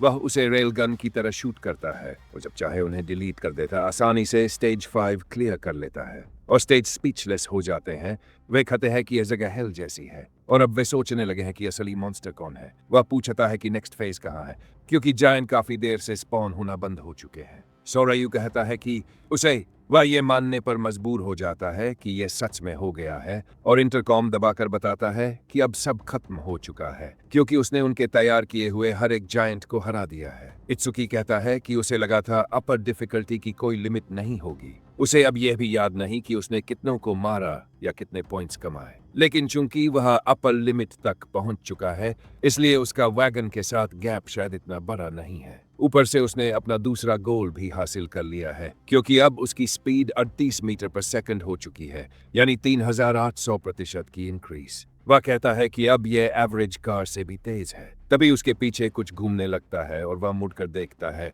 लेकिन राहत की बात यह होती है कि वह कोई एनिमी नहीं है। फिर वह कहता है कि चूंकि अब वह लेवल अप नहीं कर सकता, इसलिए बीस्ट से मिलने वाला एक्सपीरियंस सीधा कार्मा स्टोन्स में बदल जाता है। सोरायु कहता है कि यह कम से कम 10,000 एक्सपीरियंस पॉइंट्स होंगे और नेंटो पूरी सिचुएशन समझाता है। कोजी कहता है कि उसे लोकी लगा था कि वह अपने स्टैट्स फेक कर रहा है, लेकिन यह सोचना कि वह लेवल अप ही नहीं कर सकता सच में क्रेजी है। सोरायु एक बिग ब्रेन प्ले सुझाता है कि इत्सुकी सब कुछ मारे और उसके साथ वाला इंसान एक्सपीरियंस अब्सॉर्ब कर ले। फिर मजाक में कहता है कि उसे खुशी है कि वह ह्यूमन पैदा हुआ, क्योंकि अगर वह डिजास्टर बीस्ट होता तो सब कुछ पागलपन हो जाता। इत्सुकी क्रिस्टल उठाते हुए कहता है कि इससे उसने जो करना था सब कर लिया है और अब वह निकल रहा है। जब वह उनकी तरफ चलता है तो हमें उसके अर्न्ड पॉइंट्स दिखते हैं, जो है 1,06,000। मुझे अब भी समझ नहीं आता कि वॉजिन को उससे ज्यादा कैसे मिले, जबकि उसने लिटरली सारे मॉब्स साफ कर दिए थे। सोरायु कहता है कि वह पोटेंशियल का बंडल है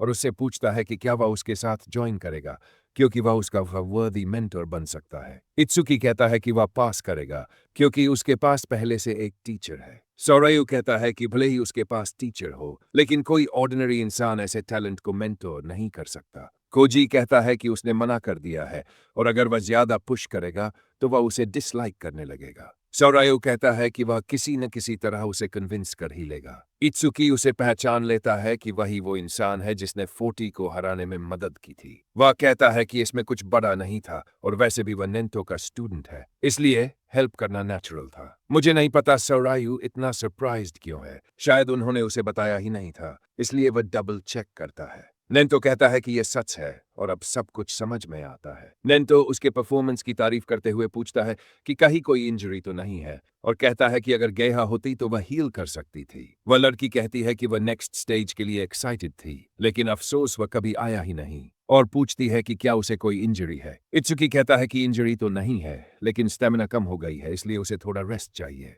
सोरायु कहता है कि नेंटो के लास्ट स्टूडेंट के साथ भी बिल्कुल यही हुआ था। इत्सुकी पूछता है कि क्या इसका मतलब है कि वह भी फेज 6 तक पहुंचा था, लेकिन सोरायु कहता है नहीं, उस समय फेज 4 ही मैक्स था, इसलिए उसके बाद फेज 6 तक ऐड किया गया, लेकिन ये भी इनफ नहीं है, इसलिए आगे फिर से इंक्रीज करना पड़ेगा। मुझे अब भी समझ नहीं आता कि पॉइंट सिस्टम काम कैसे करता है, उसे वैगन से ज्यादा पॉइंट्स क्यों नहीं मिले। खैर, नेंटो कहता है कि स्टेज 2 बाकी पार्टिसिपेंट्स के लिए अभी बस शुरू हुआ है। आरटीओ इलेक्ट्रिक राइनो को फिनिश कर देता है। सी अभी ऐसा ही करती है और कहती है कि उसे लगा था वे डेफिनेटली हार्ड रैंक से आगे जाएंगे। सोरायु कहता है कि हर कोई उसकी तरह स्ट्रांग नहीं होता, ज्यादातर लोग नॉर्मल रैंक भी क्लियर नहीं कर पाते। जिन्होंने राइनो को गिराया है वे सब टॉप 10 के लिए लॉक हो चुके हैं। इत्सुकी पूछता है कि अगर वे फिनिश कर चुके हैं तो बाहर क्यों नहीं आ रहे। सोरायु समझाता है कि स्पेशल एक्सेप्शन के बिना वे फील्ड छोड़ नहीं सकते। खोजी कहता है कि लगता है एक और पार्टिसिपेंट नाइटमेयर रैंक तक पहुंच गया है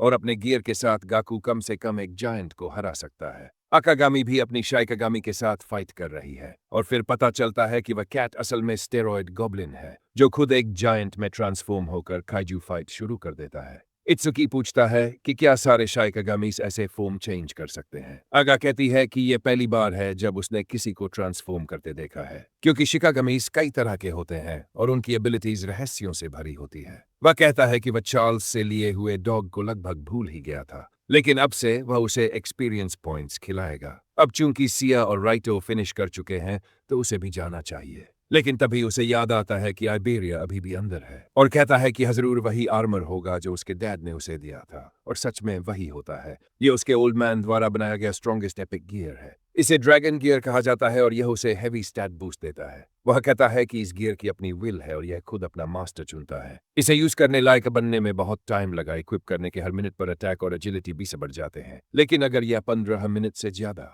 रहा तो इनसेन पेनल्टी लगेगी, इसलिए उसे उससे पहले फिनिश करना होगा। वह कहता है कि उसे इत्सुकी के नाइटमेयर क्लियर करने की अनाउंसमेंट मिल चुकी है और वह उसे ड्रैग डाउन नहीं करना चाहता क्योंकि वे दोनों डबल ई हैं। इत्सुकी कहता है कि वह फुल ब्लोन बर्जर्कर है। स्टेज 2 खत्म हो जाता है। सोरेयु ऐलान करता है कि सिर्फ टॉप 10 पॉइंट्स वाले ही नेशनल टूर्नामेंट में एडवांस करेंगे। इसके अलावा टॉप 2 को मेन इवेंट में स्पेशल रिवॉर्ड्स मिलेंगे। गाकू कहता है कि हाना के अलावा किसी के पास उससे ज्यादा पॉइंट्स नहीं है तो स्पेशल रिवॉर्ड उसी का है। भाई, क्या उसे नोटिफिकेशन ही नहीं मिला? फिर वह टॉप 10 अनाउंस करता है और हम देखते हैं फर्स्ट और सेकंड के बीच का गैप 1 लाख से भी ज्यादा पॉइंट्स का है। यह देखकर सब फ्रीक आउट करने लगते हैं। कोई कहता है कि वॉजिन का रिकॉर्ड सिर्फ 60,000 था। मुझे अब नंबर्स की पर भी शक होने लगा है। ट्रांसलेशन सच में बहुत खराब है। फिर वह पूछता है कि वह थर्ड कैसे हो गया। उसने इस अत्सुकी नाम के इंसान का नामतकन ही सुना था कि वो उससे क्रॉस सोर्ड्स करना चाहेगी, और साया कहती है कि गैप इतना बड़ा है कि उसे लगता है कम्बैट जॉब्स उसके लिए नहीं है। सोरायु कहता है कि नेशनल रैंकिंग्स आ चुकी है और इत्सुकी नंबर 2 से 65,000 पॉइंट्स आगे है। एग कहती है कि वह उसका चेहरा नहीं देख पा रही है, लेकिन वह महसूस कर सकती है और उसका डैड बहुत खुश है क्योंकि ह्यूमैनिटी का नया सन पहले से भी ज्यादा ब्राइटली शाइन कर रहा है। आइबेरिया कहता है कि उसे पता था कि वह फर्स्ट लेगा, लेकिन उसे नहीं लगा था कि गैप इतना बड़ा होगा। लेकिन चूंकि उन्होंने एक जायंट को गिराया, इसलिए यह उनकी ड्यूओ के लिए वर्दी है। इत्सुकी कहता है कि उसने लो की उसे सरप्राइज कर दिया। आइबेरिया कहता है कि उसने खुद को भी सरप्राइज कर दिया। इसके साथ ही प्रिलिमिनरीज अब फिनिश हो जाती है। इसके बाद हमें साउथ कॉन्टिनेंट फर्स्ट डिस्ट्रिक्ट में ले जाया जाता है। एक सोक्रेटिस जैसा दिखने वाला आदमी मेडिटेशन कर रहा होता है, जबकि कुछ सोल्जर्स पूछते हैं कि उन्हें इतनी सुबह एकदम डॉन के समय इस ओल्ड ड्यूड को मेडिटेट करते देखने के लिए यहाँ क्यों घसीट कर लाया गया है। उसका साथी उसे अपनी भाषा संभालने को कहता है क्योंकि वह साउथ कॉन्टिनेंट का सुप्रीम कमांडर है जो फ्यूचर देख सकता है। दूसरे शब्दों में वह एक प्रॉफिट है। वे पूछते हैं कि नोटिस आने से पहले ही बैरियर हमेशा क्यों उठ जाती है, और अगर वह सच में फ्यूचर प्रिडिक्ट कर सकता है तो पहले ही क्यों नहीं बता देता। उसका दोस्त कहता है कि बेल्गा फ्यूचर का सिर्फ थोड़ा सा हिस्सा ही प्रिडिक्ट कर सकता है, लेकिन वही अकेला इंसान है जो सुप्रीम कमांडर के सामने टो टू टू टो खड़ा हो सकता है। बेल्गार अचानक अपनी आंखें खोल देता है और चिल्लाने लगता है। जाहिर है उसकी प्रेडिक्शन 100% एक्यूरेट होती है। वह कहता है कि नॉर्थ कॉन्टिनेंट डेंजर में है। एक massive calamity spirit beast assault होने वाला है जिसमें कुछ लेवल 100 से भी ऊपर के होंगे। कुछ समय बाद इत्सुकी कहता है कि उसके टोटल स्टैट्स अब 1500 से ऊपर जा चुके हैं और काफी हेफ्टी दिख रहे हैं। वह कहता है कि उसने सुना है कि एक बार लेवल अप करने पर 50 स्टैट पॉइंट्स मिलते हैं और इससे वह एक नॉर्मल अवेकन के लिए करीब लेवल 30 पर होता। लेकिन चूंकि उसके पास स्किल पैसिव्स के जरिए इन्फिनिट स्केलिंग है और उसकी मैजिक भी इन्फिनिटली रिकवर कर सकती है,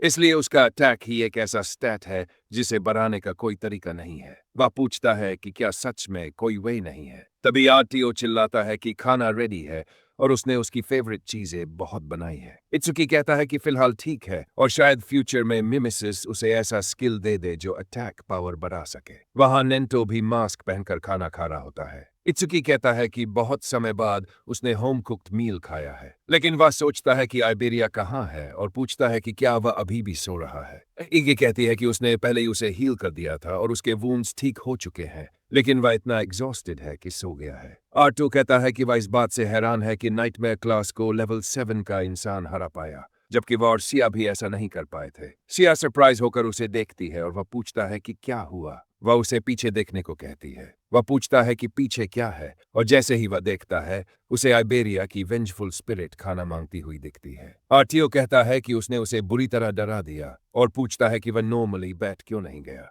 फिर वह टेबल पर जोर से हाथ मारता है और रीटो पूछता है कि क्या वह उस पर गुस्सा हो रहा है, लेकिन आइबेरिया बस ये कह रहा होता है कि यह स्टफ गैस है। आर्टो कहता है कि अब जब वह नॉर्मल हो गया है तो उसकी कुकिंग में जरूर कोई एग्जोर्सिज्म जैसी क्वालिटी होगी। आइबेरिया कहता है कि उसे अवेकन्ड बनने का ख्याल छोड़ देना चाहिए और शेफ बन जाना चाहिए। क्योंकि उसमें वह ज्यादा टैलेंटेड है। राइतो इरिटेटेड हो जाता है और नेंटो कहता है कि चूंकि वे सेवियर बनने का एम रखते हैं, इसलिए वह कुछ पूछना चाहता है। वह पूछता है कि उन दोनों के लिए सबसे स्केरियस्ट थिंग क्या है। रितो कहता है कि उसका ड्रीम है सेवियर बनना, कुछ पैसे सेव करना और जवान रहते हुए दुनिया घूमना, अच्छे खाने का मजा लेते हुए। इसका ऑपोजिट शायद उसे सबसे ज्यादा डराता है और वह है एजिंग। जब वह बूढ़ा हो जाएगा तो उसके पास ट्रैवल करने की स्टैमिना नहीं रहेगी और उसके टेस्ट बड्स भी कमजोर हो सकते हैं, जिससे वह फ्लेवर्स में फर्क नहीं कर पाएगा। यह सोचकर ही वह फ्रीक आउट हो जाता है। नेंतो फिर साया से पूछता है। वह कहती है कि वह डॉक्टर्स के फैमिली में पैदा हुई और हॉस्पिटल में ही बड़ी हुई। बचपन से ही उसने बहुत से लोगों को इलनेस से सफर करते देखा है। वही थिंग उसे आज भी हॉन्ट करती है। ये एक ट्रॉमा की तरह बन गया है, यहाँ तक कि एक नॉर्मल फीवर भी उसे टेरिफाइड कर देता है। इत्सुकी समझाता है कि अब उसे समझ में आता है कि उसने पहले उससे क्यों दूरी बना ली थी जब उसने स्नीज किया था। नेंटो कहता है कि अवेकेंड की लाइफ स्पैन ऑर्डिनरी पीपल से करीब ट्वाइस होती है और वे लगभग कभी सिक नहीं पड़ते, इसलिए वे दोनों अपनी फेयर्स को फेयरवेल कह सकते हैं। आइबेरिया पूछता है कि क्या अब उसकी टर्न है। वह कहता है कि उसे सबसे ज्यादा डर प्रिलिमिनरीज पासन कर पाने से लगता था। अब वह सिर्फ इस बात से डरता है कि वह इत्सुकी के साथ फाइट न कर पाए। फिर वह इत्सुकी के लिए सबसे स्कैरियस्ट थिंग क्या है। इत्सुकी पूछता है कि वह अचानक यह सब क्यों जानना चाहता है। सिया कहती है कि उसे डाउट है कि किसी चीज से डर भी लगता होगा, यहाँ तक कि रिटो भी नहीं जानता। इत्सी कहता है कि उसके पेरेंट्स की डेथ के बाद वह इस बात को लेकर एंग्शियस था कि उसे आगे कैसे जीना है। वह लगातार हेल्पलेसनेस, एंगर, सैडनेस और हंगर से भरा रहता था। उसका बॉडी इन नेगेटिव इमोशन से कंट्रोल होने लगा था। फिर एक दिन उसके फ्रेंड्स आए और पूछा कि वह क्यों रो रहा है। तभी उसे एहसास हुआ कि उसके सामने एक ब्यूटीफुल स्काई है जिसे उसने कभी ठीक से देखा ही नहीं था। सिया और आरटीओ से मिली वार्मथ ने उसे उस नेगेटिव वर्ल्ड से बाहर खींच लिया। उसके बाद से उसने जिंदगी जी और अब वह बाकी सबसे भी मिला। फैमिली मेंबर्स जैसे क्लोज कंपेनियंस मिलने से उसे वह सिक्योरिटी मिली जो उसे हमेशा मिस होती रही थी। वह चाहता है कि ऐसे मोमेंट्स हमेशा लास्ट करे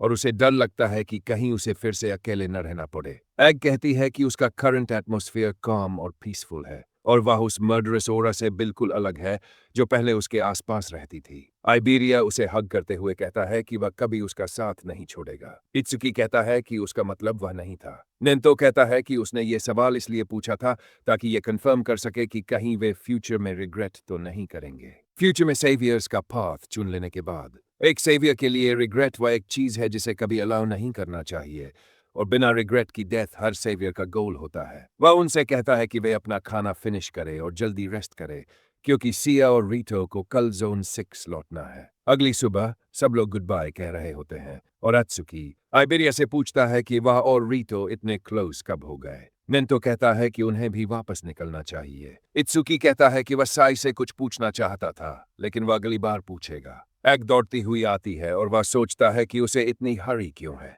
नेंतो पूछता है कि क्या हुआ और वह कहती है कि साउथ कॉन्टिनेंट से एक टॉप सीक्रेट रिपोर्ट आई है। वह पूछता है कि क्या है और वह कहती है कि यह सिर्फ लेवल 50 से ऊपर के सेवियर्स या कॉन्टिनेंट कमांडर्स को ही डिस्क्लोज की जा सकती है। नेंतो कहता है कि वह इसे हैंडल करेगा। एग कहती है कि उसने लोकी इसे पढ़ लिया था और यह बाल्गर द्वारा जारी की गई एक प्रोफेसी है। अगले 3 डेज के अंदर एक लार्ज स्केल अटैक होने वाला है। इत्सुकी पूछता है कि क्या यह प्रोफेसी रिलायबल है। आइबेरिया उसे बताता है कि बेल्गर 5 कॉन्टिनेंट्स में सबसे रिनाउंड प्रॉफिट है। एग कहती है कि अगर ऐसा है तो उन्हें जल्दी निकलना चाहिए। नेंटो कहता है कि इस सडन अटैक की जरूर कोई रीजन है और टारगेट सबसे ज्यादा मुमकिन है कि वही होगा। फिर से एग पूछती है कि क्या वह सच में पीछे रुक रहा है। वह कहता है कि वह बेस्ट डिकॉय बनेगा। वह कहती है कि वह कॉम्बैट स्पेशलिस्ट भी नहीं है और उसे अपनी लाइफ रिस्क करने की जरूरत नहीं है। इत्सुकी एग्री करता है और कहता है कि वह उसके साथ रहकर फाइट कर सकता है, लेकिन नेंतो कहता है कि वह पहले ही डिसाइड कर चुका है और कुछ और भी है जो वह करना चाहता है। इत्सुकी फिर कहता है कि वह रुककर उसकी प्रोटेक्शन करेगा, लेकिन नेंतो फिर मना करता है। कहता है कि आइबेरिया का फादर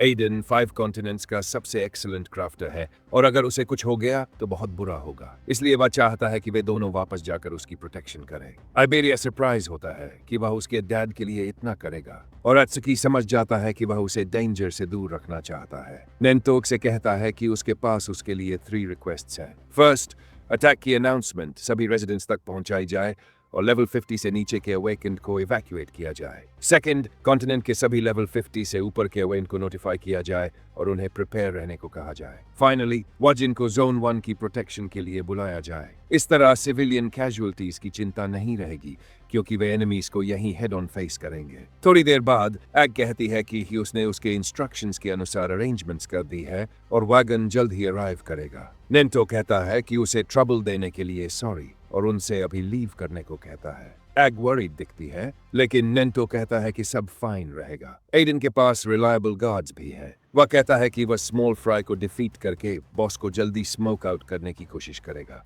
एग कहती है कि वह हमेशा सब कुछ सी थ्रू कर लेता है। नेंटो कहता है कि प्रोफेसी में बताया गया है कि इस बार लेवल 100 या उससे ऊपर का डिजास्टर बीस्ट आएगा और ये इनएविटेबल है कि किसी न किसी को अपनी सारी कार्ड्स एक्सपोज करनी होंगी। वह कहता है कि उसने स्पेसिफिकली इत्सुकी को वहां भेजा है उसकी एबिलिटी की वजह से। अगर वह ऐसे डिजास्टर बीस्ट के अगेंस्ट बैटल में शामिल हुआ तो ये बैड होगा। एग कहती है कि वह समझती है कि वे उसकी एबिलिटीज नोटिस कर लेंगे और उसे एलिमिनेट करने की कोशिश करेंगे और इसी वजह से उसने उसे दूर भेजा। नेंटो कहता है कि एक और रीजन भी है। अभी तक की उसकी बैटल्स देखकर उसमें अटैक पावर की कमी है। रूमर है कि एडन के पास एक आर्टिफैक्ट है जो अटैक पावर इंक्रीज करता है। अगर वह उसे ऑब्टेन कर ले तो वह एक परफेक्ट अवेकनर बन जाएगा जिसके पास सभी स्टैट्स होंगे। अब प्रोफेसी का डे 1 है। मोनोलिथ्स एक्चुअल रेन की तरह जोन 2 के सिटी पर गिरने लगते हैं। इत्सुकी पूछता है कि आइबेरिया के हाउस तक पहुंचने में और कितना टाइम लगेगा क्योंकि अब 8 PM हो चुके हैं,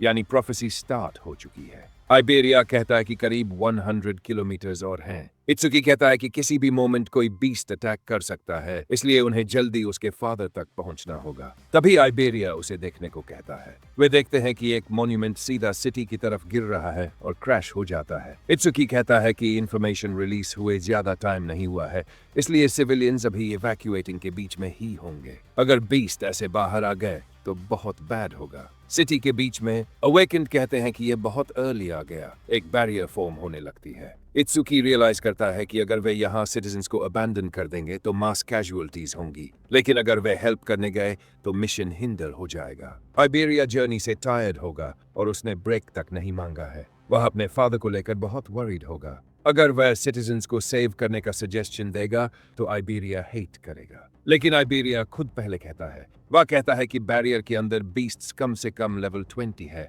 और अगर हाई लेवल अवेकेंड नहीं हुए तो बहुत से लोग मर जाएंगे। इत्सुकी कहता है कि वे पहले उनसे डील करेंगे। पहला एनिमी जो सामने आता है वह लेवल 21 फ्लेम गोलम होता है। वह स्क्रीम करता है और स्टैंड बाय में खड़े अवेकनर्स में से एक कहता है कि लेवल 15 और लेवल 16 के साथ इसे फाइट करना डिफिकल्ट होगा। वह अपनी एबिलिटी यूज करके टैंक करने लगता है। कहता है कि जब तक एग्रो उसके पास है उसका बॉय इसकी डिफेंस ब्रेक करे। अटैक उसके बोलते बोलते आता है और वह उड़कर एक ट्रक के पीछे जा गिरता है। कहता है कि यह इम्पॉसिबल है। वे रियलाइज करते हैं कि वह उन सब में हाईएस्ट लेवल था और वह इंस्टेंटली डिफीट हो गया। बाकी लोग भागने लगते हैं। वह आदमी कहता है कि उन्हें सिटीजन्स का ध्यान रखना चाहिए, लेकिन दूसरा कहता है कि वह खुद की ज्यादा वरी कर रहा है। तभी एक गोलम उसके ठीक पीछे अपीयर होता है और वह एक स्किल यूज करता है ब्लो करने के लिए। वह उसे दूर उड़ा देता है। उसकी आग फिर बुझ जाती है और उन्हें एहसास होता है कि शायद सच में एक चांस है क्योंकि वह एक फ्लेम गोलम है और ये आदमी वाटर अटैक्स इस्तेमाल करता है। आग बुझते ही वह थोड़ा कॉकी हो जाता है, लेकिन तभी वह दोबारा जल उठता है। वह उनकी तरफ एक ह्यूज अटैक उगलता है, लेकिन इत्सुकी ब्लैक आइस के साथ आता है और उसे ब्लॉक कर देता है। आइबेरिया कहता है कि डबल ई इसे हैंडल करेगा और इत्सुकी उसे सिटीजन्स को इवैक्यूएट करने के लिए कहता है। कुछ लोग पूछते हैं कि क्या वे सेवियर्स हैं। आइबेरिया कहता है कि अभी नहीं, लेकिन फ्यूचर में वे वेजिन से भी स्ट्रॉन्ग बनेंगे। लोग कहते हैं कि एक किड के लिए वह बहुत बड़ा बोल रहा है। कुछ लोग यापिंग करते रहते हैं, जबकि कुछ लोग वरीड होते हैं कि क्या एक मियर अवेकनर इसे हैंडल कर सकता है जब वह सेवियर भी नहीं है। तभी किसी को लगता है कि शायद इत्सुकी कोई आर्टिफैक्ट पहने हुए है। इत्सुकी कहता है कि नेंटो ने उसे बताया था कि उसके लिटिल ऑर्ब के पीछे की पावर इमेंस है, लेकिन उसे कास्ट होने में टाइम लगता है। ट्रूली स्ट्रॉन्ग बीस्ट के मुकाबले उसकी फ्लाइट स्पीड को फास्ट भी नहीं कहा जा सकता। अगर वह टारगेट मिस कर गया तो वे गार्ड पर आ जाएंगे और हिट करना और हार्ड हो जाएगा। इसलिए उसे इसे जितना हो सके अवॉइड करना होगा और ट्रम्प कार्ड की तरह रखना होगा और तभी यूज करना होगा जब वह कॉन्फिडेंट हो कि यह काम करेगा। इत्सुकी कहता है कि वह क्राउड में इसका यूज नहीं कर सकता क्योंकि शायद किसी और को कोलैप्स कर दे। सिविलियंस उसकी ब्लैक आइज देखकर कहते हैं कि उसके पास कूल इक्विपमेंट है तो वह जरूर हाई लेवल अवेकनर होगा। इत्सुकी गोलेम की आर्म पर चढ़कर उसके फेस तक जाता है और कहता है कि ऐसी हालत में उसे ब्रूट फोर्स से सप्रेस करना होगा। वह उसे पंच करता है और जमीन पर दूर तक उड़ा देता है। वह थंडर क्लैप यूज करके कैचअप करता है और एक और अटैक मारता है उसे और दूर भेज देता है। जब वह क्रोल करने की कोशिश करता है तो इत्सुकी उसकी स्कल पर लैंड करता है और उसे जमीन में स्टॉम्प कर देता है। नीचे की जमीन शैटर हो जाती है। बिल्कुल स्ट्रेट डीबीसी कॉम्बो। लोग कहते हैं कि वह इतना यंग दिखता है फिर भी इस चीज के साथ फ्लोर मॉप कर रहा है। जिन अवेकनर से वह पहले फाइट कर रहा था उनमें से एक कहता है ये क्रेजी है। लेवल 21 फ्लेम गोलम फाइट बैक भी नहीं कर पा रहा। ये यंग मैन आखिर है कौन? जब वे उसे ढूंढते हैं तो वह ऑलरेडी गॉन होता है। कोई कहता है कि जैसे ही उसने इसे डिफीट किया वह उस ब्लॉन्ड गाय के साथ चला गया। पहले वाला कॉकी गाय कहता है कि अगर लेवल 0 ये कर सकता है तो वह भी कर सकता है। उसका बॉय कहता है कि वह कोपियम पर है क्योंकि ये कम से कम लेवल 30 की स्ट्रेंथ का डिस्प्ले था। इत्सुकी कहता है कि उस लेवल के डिजास्टर बीस्ट के खिलाफ भी इंस्टेंट किल इम्पॉसिबल था। ये फ्यूचर के लिए गुड साइन नहीं है। उसे किसी तरह अपनी अटैक पावर इंक्रीज करनी होगी ताकि इस गैप को फिल कर सके। आइबेरिया कहता है कि उसकी स्पीड अमेजिंग थी, वह ट्रैक भी नहीं कर पाया। इत्सुकी कहता है कि फास्ट होने का कोई मतलब नहीं अगर पावर नन हो। आइबेरिया कहता है कि उसने कभी इस तरह नहीं सोचा था। वह देखता है कि इत्सुकी गैस्ड आउट है लेकिन कहता है कि अगर वह अटैक पावर रेज करना चाहता है तो एक गुड मेथड है। इत्सुकी पूछता है कैसे? आइबेरिया कहता है कि उसके ओल्ड मैन का वेयरहाउस टूल से भरा है और वहां कुछ ऐसा होगा जो अटैक पावर बूस्ट कर सके। और क्योंकि इत्सुकी स्ट्रांग है और नेंटो का डिसाइपल है, उसका डैड खुशी खुशी दे देगा। बस imagining him with his dad's unique equipment crazy होगा। इत्सुकी पूछता है कि वह ऐसे क्यों हंस रहा है। आइबेरिया कहता है कि उन्हें निकलना चाहिए और घर पहुंचकर वह अपने डैड से बात करेगा। इत्सुकी कहता है कि उसे लगा था कि आइबेरिया रास्ते में अपनी स्पीड होल्ड बैक कर रहा था। फिर भी आइबेरिया की एजिलिटी इतनी हाई नहीं है, इसलिए साथ चलना उसके लिए स्ट्रगल नहीं है। वह उसे पिकअप करता है और कहता है कि खुद को इतना पुश मत करो। इस रेट पर अगर वह किसी बीस्ट से टकराए तो वह प्रॉपर फाइट भी नहीं कर पाएगा। आइबेरिया कहता है कि वह रेडी नहीं है। तभी इत्सुकी सोनिक बर्नर्स ऑन कर देता है। वह कहता है कि वे ऑलरेडी काफी डिले हो चुके हैं। कपल आवर्स बाद उसके डैड की वर्कशॉप पर आइबेरिया कहता है कि वे फाइनली पहुंच गए।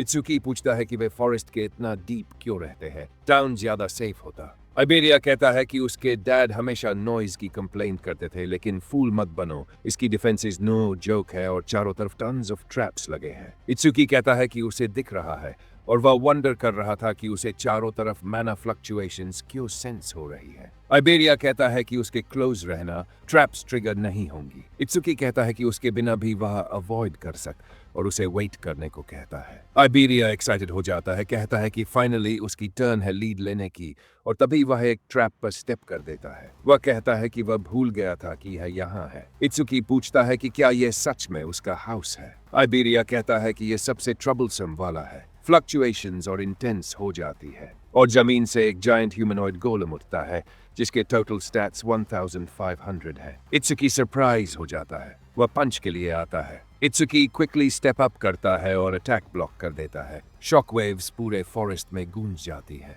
वह कहता है कि एक टूल की अटैक पावर भी उससे ज्यादा है, लेकिन क्योंकि ये एडन को प्रोटेक्ट करने के लिए बना है, वह इसे डिस्ट्रॉय नहीं कर सकता। ये ट्रबलसम है। वह पूछता है कि क्या इसे स्टॉप करने का कोई वे है। आइबेरिया कहता है कि उसे इसके चेस्ट में टूल स्टोन एम करना होगा, उसे निकालते ही ये मूव नहीं कर पाएगा। इत्सुकी कहता है कि ये इजी होगा क्योंकि वह अपनी पावर को एडवांटेज में यूज कर सकता है। गोलम स्ट्राइक करता है लेकिन वह बैकवर्ड डॉज करता है। गोलम कीप अप करने की कोशिश करता है लेकिन एक भी हिट लैंड नहीं कर पाता। इत्सुकी उसे ओवरहैंड राइट के लिए बेट करता है और आगे बढ़कर उसके चेस्ट से स्टोन पुल आउट कर लेता है। इत्सुकी पूछता है कि क्या ये इनफ है, तभी उसके पीछे एक मैन अपीयर होता है। आइबेरिया चिल्लाता है, उसे स्टॉप करने को कहता है। इत्सुकी मुड़ता है, ब्लेड देखता है और वह आदमी मुश्किल से वह उसे रोक देता है। तभी हमें पता चलता है कि वह यूसुके है। इत्सुकी बस यही सोचता रह जाता है कि वह यहाँ कब आ गया। युसुके कहता है कि उसे लगा था कि वह कोई बैंडिट है जो भटकता हुआ अंदर आ गया। इत्सुकी इससे भी ज्यादा हैरान होता है कि आखिर अभी हुआ क्या,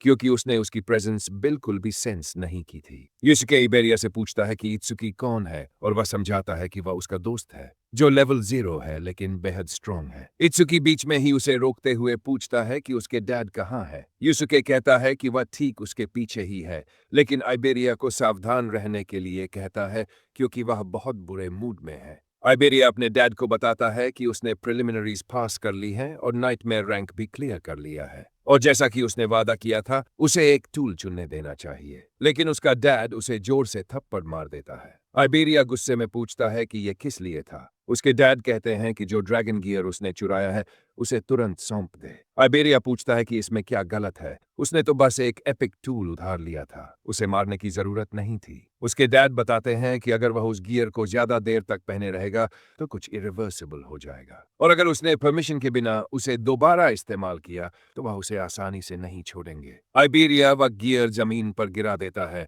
और गुस्से में अपने कमरे की तरफ चला जाता है। एडन अपना परिचय देता है, उसे प्रोफेसी के बारे में बताता है और कहता है कि उसके टीचर ने उसे एस्कॉर्ट करने का आदेश दिया है। एडन कहता है कि वह ये सब पहले ही सुन चुका है। वह कहता है कि उसका मास्टर ऐसा इंसान है जो शायद ही कभी डिसिपल लेता है, और वह जानना चाहता है कि उसने इतने ऑर्डिनरी दिखने वाले इंसान को क्यों चुना। फिर वह उसके एड्स देखता है और समझ जाता है कि उसका लेवल फिक्स्ड होकर 0 है। और यहीं पर हमारा ये एपिसोड खत्म होता है। आप सभी को दिल से हैप्पी न्यू ईयर। फिलहाल इस मानवा के इससे आगे के ज्यादा चैप्टर्स अभी तक रिलीज नहीं हुए हैं, लेकिन जैसे ही नए चैप्टर्स रिलीज होंगे उसी समय आपको पूरा 1 आवर का फुल वीडियो देखने को मिल जाएगा। अगर आप लोग चाहते हैं कि अगला मानवा कौन सा हो तो नीचे कमेंट्स में जरूर बताइए। आपके सजेशंस के हिसाब से ही अगला कंटेंट लाया जाएगा। तो चलिए फिर से मुलाकात होगी एक नए एपिसोड और एक नई कहानी के साथ। Until then, take care and keep supporting.